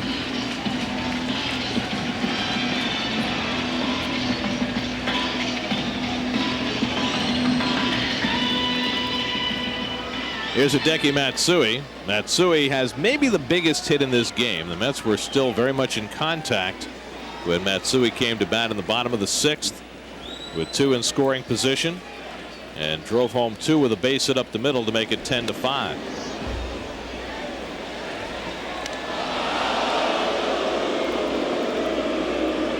Matsui 2 for 4 on the day. Could have had a 3rd hit, but Sean Green made a diving catch in right field to take one away.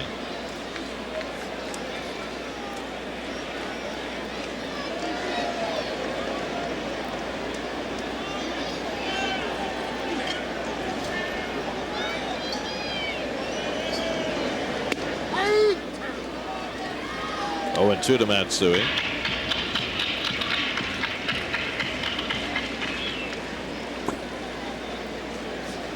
Well, one person hasn't fallen asleep in this ballpark. That's the guy that's got all the little cheers and the recordings with the cheers. He's wide awake. No one's responding to him, though. I think he's trying to wake you up.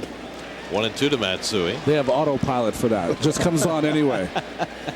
After a certain time, they just put it on autopilot. I'm impressed. Automation's come a long way. Yes. Before long, they're going to have automatic announcers. They won't need us anymore. You were thinking about that CW11 just about an hour ago. In shallow center, Beltran makes the catch for the first out, and the runners hold. So 1 away.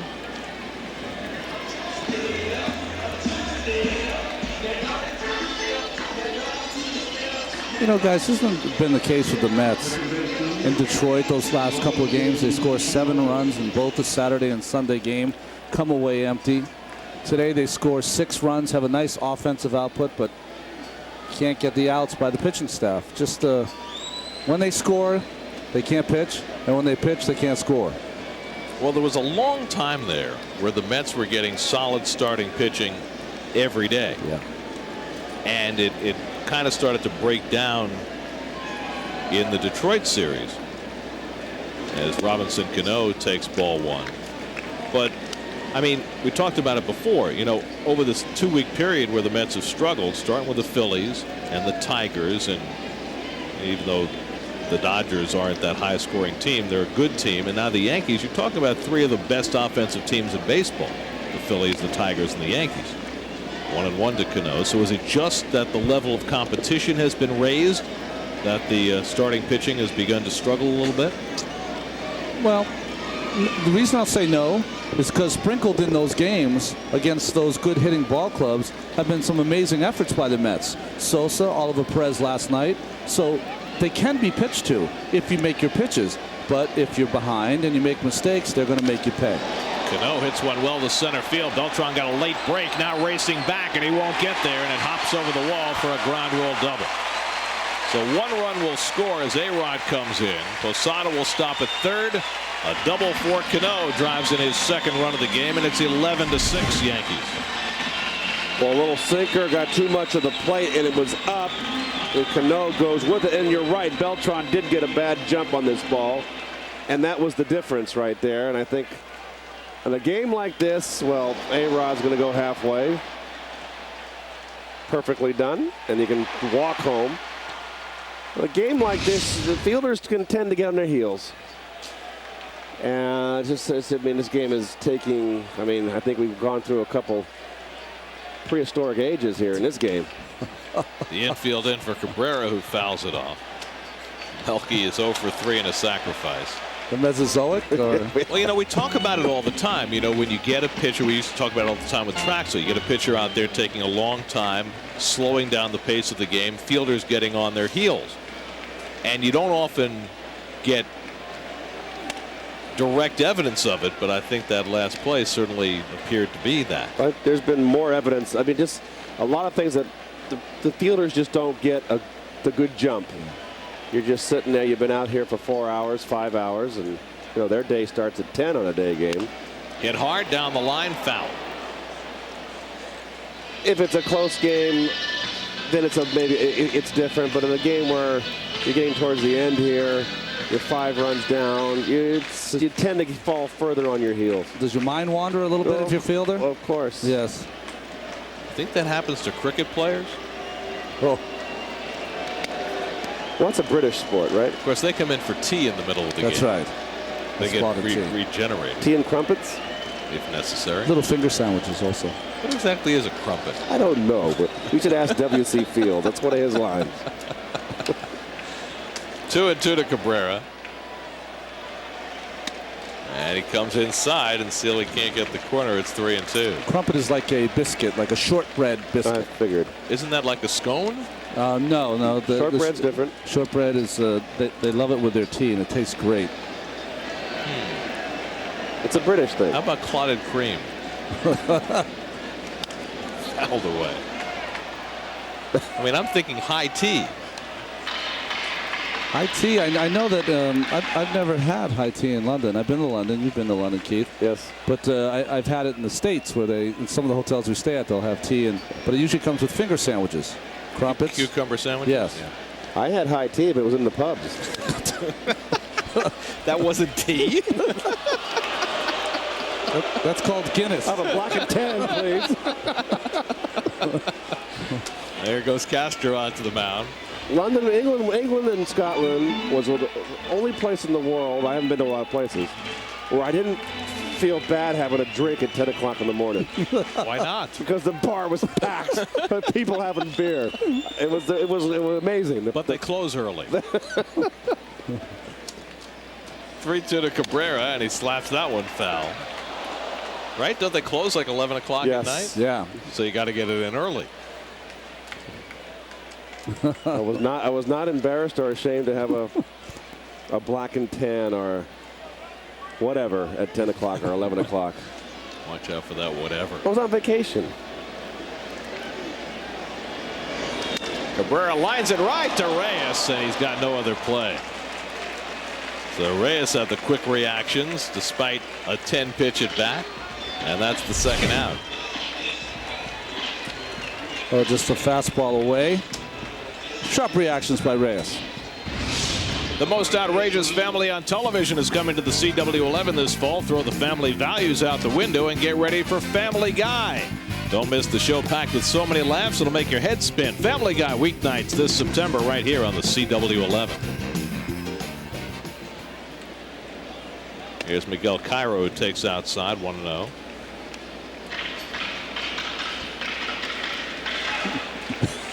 Cairo is 2 for 4. He's driven in a couple of runs.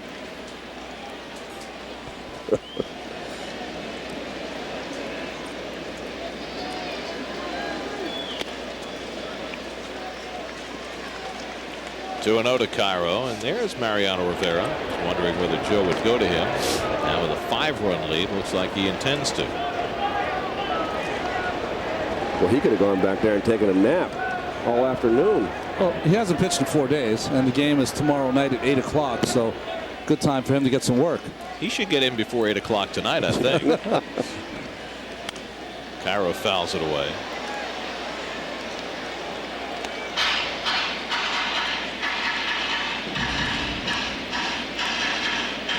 Aaron Seeley's given up a run here in the 8th. Trying to keep it right where he is as he takes on Cairo. He's had a nice day hitting out of the 9 spot. What are we in the bottom of the 8th? I believe that's correct. I lost track. Fouled away. Do we get paid? Don't you have your colored pencils there to keep track? Oh, that's right. I should have known. I should have looked at my card. Do we get paid by the word? We don't get paid by the word, do we? I don't believe you do. I think, have you run out of your allocation of words for today? Why don't we just zip it the rest of this game? Let the folks watch. Well, I think some people trying to experiment in broadcasting. They can figure it out. They got visual. Some people would applaud, you know. The only problem is they may find out they could do better without us. 3-2 the count to Cairo.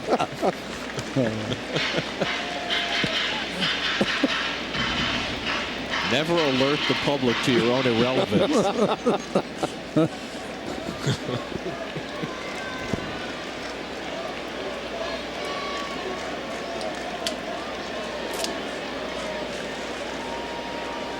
Another 3-2 count and a pop-up.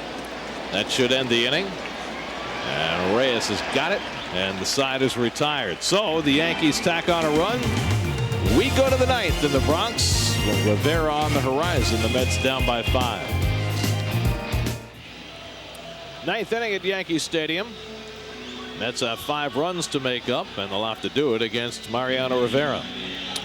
Boy, coming into this season, 421 now, saves in his big league career.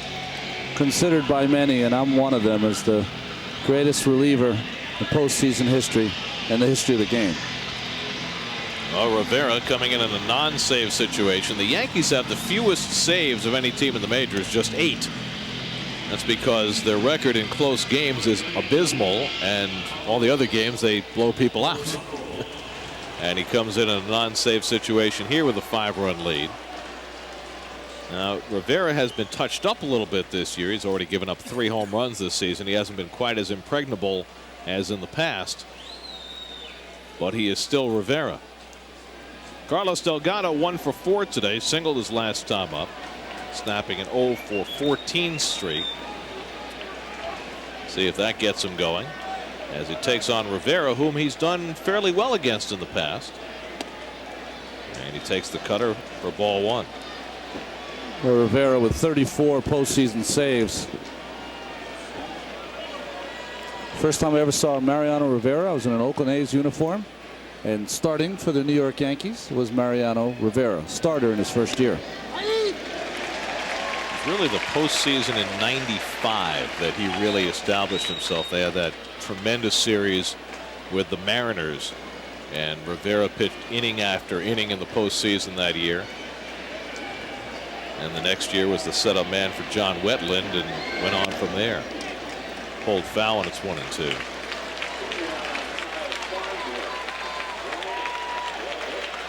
Don't forget, after the game, if you want post-game coverage, flip it over to SNY for Nissan Post-Game Live.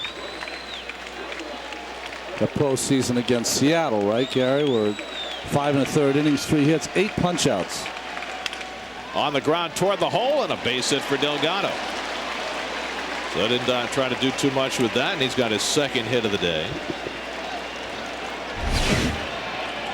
Wants the cutter in, and it didn't get there.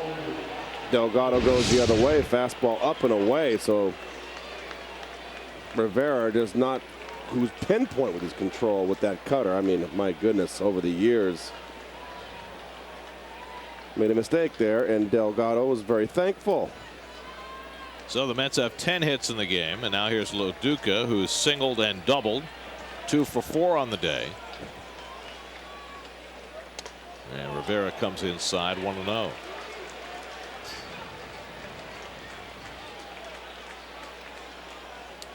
Rivera, the 5th Yankee pitcher of the day.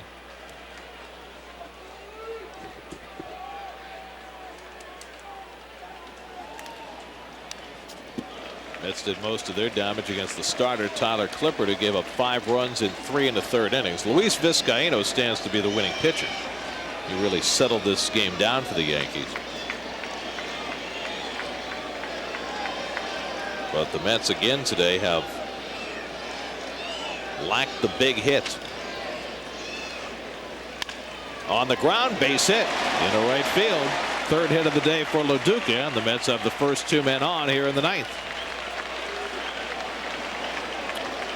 So now we get to the trouble spot.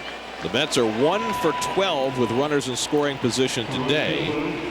In their win last night, they were 1 for 9. And now the RBI chance presents itself for Shawn Green. Shawn has walked twice today, otherwise 0 for 2.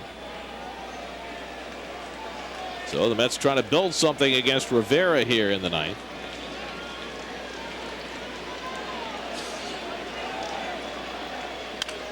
And Green fouls it away. Rivera coming on in a non-save situation reminds me of Game 2, the World Series in 2000. Remember, that was the game Clemens threw the bat at Piazza, and Clemens pitched 8 brilliant innings in that game and left.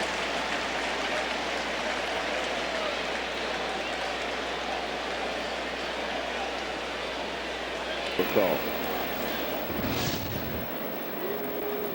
So Matsui able to hold it long enough for the first out. Here's Roman Castro with 2 aboard. And he takes high from Rivera. Castro had a 2-run homer back in the 4th, his 4th of the season. 1 for 4 on the day. Mets have 11 hits, but they're 5 runs down in the 9th.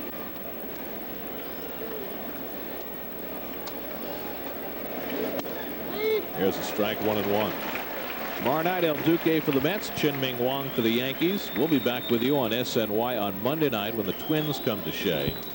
And Tuesday night, we get to see Johan Santana. He can deal.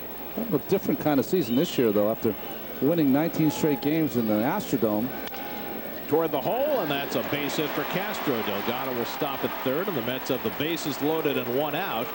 And all of a sudden, the Mets need just 1 more base runner to get the tying run to the plate here in the 9th against Rivera.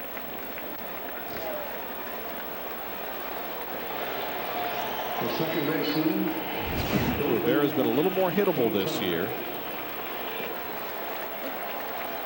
Jeter got a late break on this ball. We're talking about it late in the day, long game. I think earlier in the game, Jeter makes that play. So here's Gotay, who's been on base 4 times in a row. Home run, single, 2 walks. He's scored 2. He's driven in 1. He's stolen a base. Mike Schmidt always says you're down 5 in the 9th. You don't want the grand slam. You believe that? I'll take a grand slam. I'll take it in a heartbeat. His feeling was if you hit the grand slam, you wipe the slate clean, make it easier for the pitcher, as opposed to a single here that keeps the thing turning. I totally understand that, and I think it puts pressure on Rivera. Gotay bounces 1 foul. But nothing puts pressure more on a pitcher than giving up a grand slam, giving up the lead, not giving up the lead, but getting the lead close, and 1 more mistake and the game's tied. But I know what you're saying. People on base to try to keep getting base hit after base hit. Hard to do against Rivera. There's a head on Gotay, 0-2.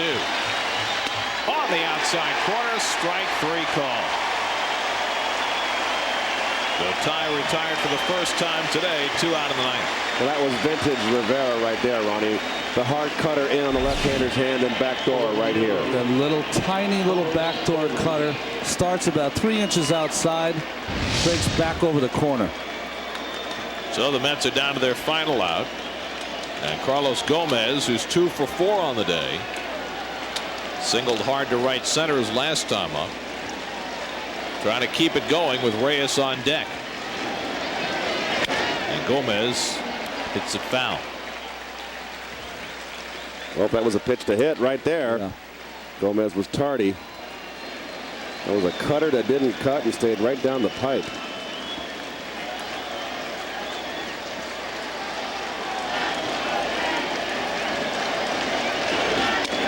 Late on the fastball. And now the Mets are down to their final strike.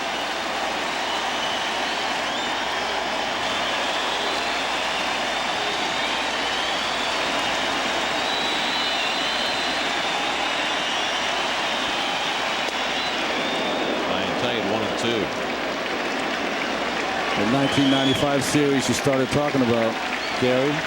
Carlos Gomez, 9 years old.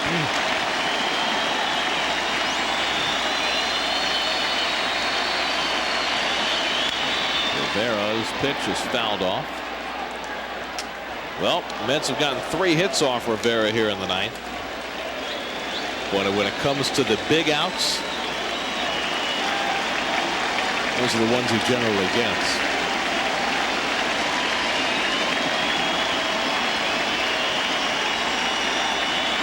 One-two to Gomez.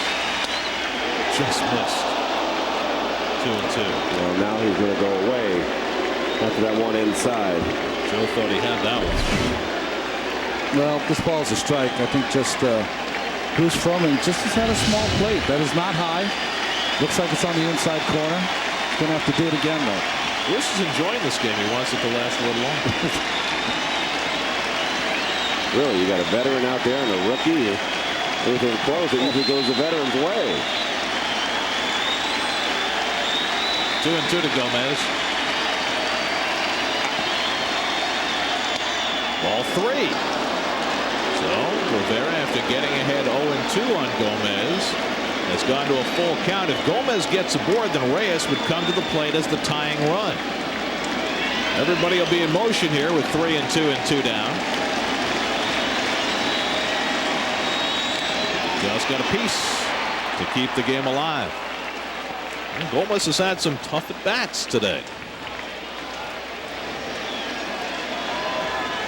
Willie's put a lot of trust in Gomez, playing him the last couple of days against the right-handers. And it's paid off for him. Rivera trying to shut the door.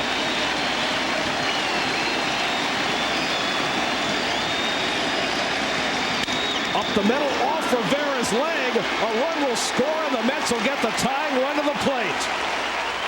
Gomez, with his third hit of the day, drives in a run. It's 11-7, and with the bases loaded, Reyes will be coming up as the tying run.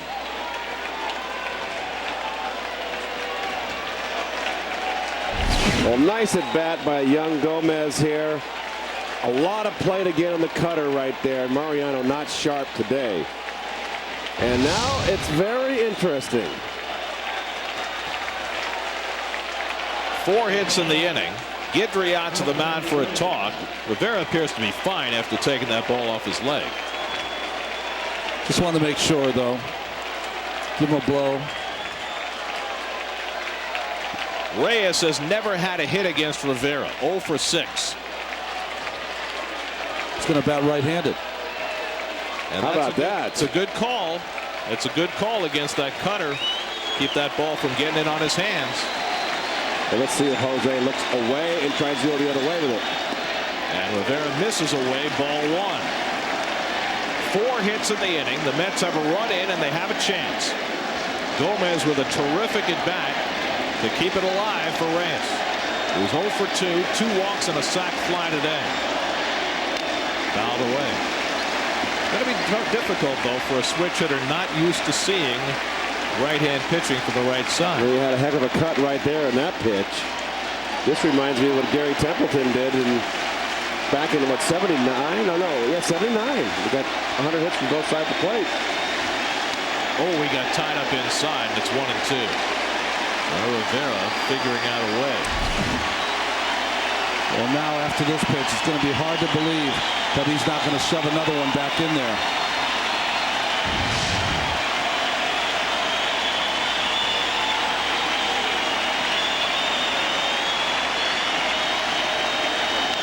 Fouled it away. Well, he's really diving over that plate and getting tied up inside, Ron. Rivera's got to stay in because he goes away. Reyes has got the stroke right now on 2 strikes. He's just trying to play pepper with this ball. He can maybe try to waste one and throw a bait. See if they'll swing at a bad pitch. They're going back in. 1-2 pitch. And that misses. The close one, and it's 2-2. Well, like similar to the last pitch, you see Posada wants that ball up. I'll say that one was upstairs. Mets trying to fight back against Rivera, who's already thrown 29 pitches here in the 9th inning. Fouled away. Reyes hanging in there as Gomez did before him. Often those are strikes with Rivera on the mound, but right now they're foul balls keeping the Mets in the game.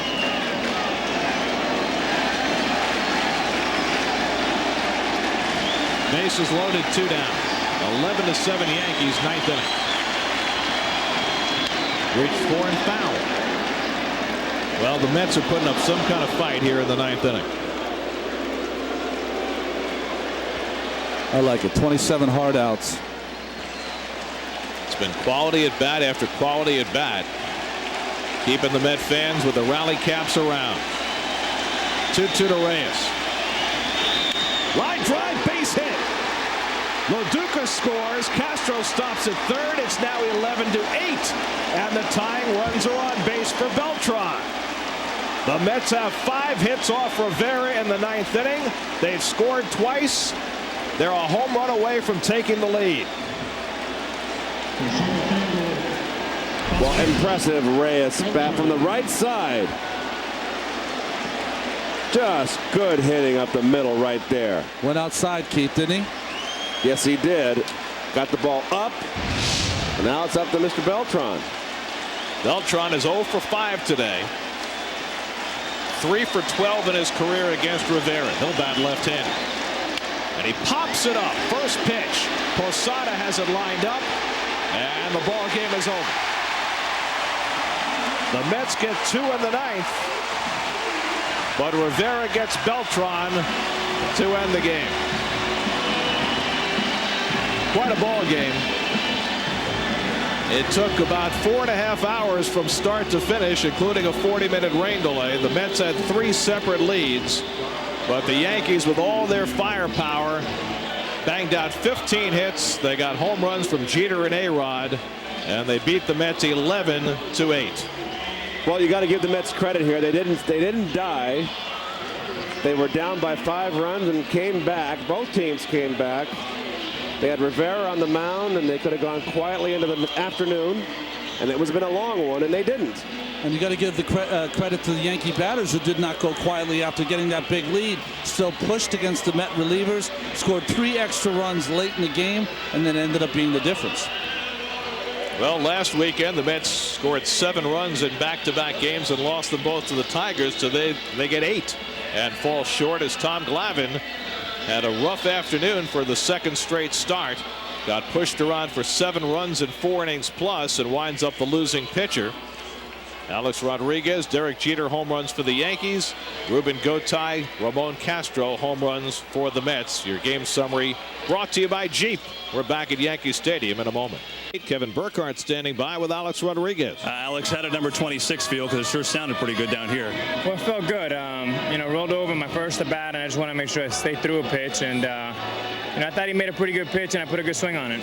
Is this an indication as much that you guys are on track, and not only the 9-game winning streak, but the fact that you come right back from a loss and put a good effort out there? Well, I thought today was very important. I mean, I was interested to see how our team would bounce back after 9 in a row, and then a great game pitch by Perez. You give those guys a lot of credit, and we bounced back nicely today. What was the game plan going in against Glavine today? Well, I mean, he's a Hall of Fame pitcher. You just want to basically not try to do too much and swing at strikes. Easier, though, when he's having a little trouble, especially on the first pitch there? Is it easier to be selective in that case?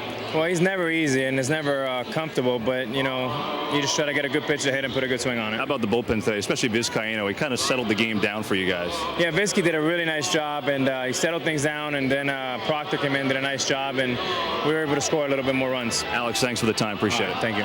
Guys, A-Rod, another big one. Back up to you. All right, Kevin, the Mets made a run. They got 2 home off Rivera in the 9th inning, but Beltran unable to keep it going, and so the Yankees steal it. We'll come back to the Bronx in just a moment.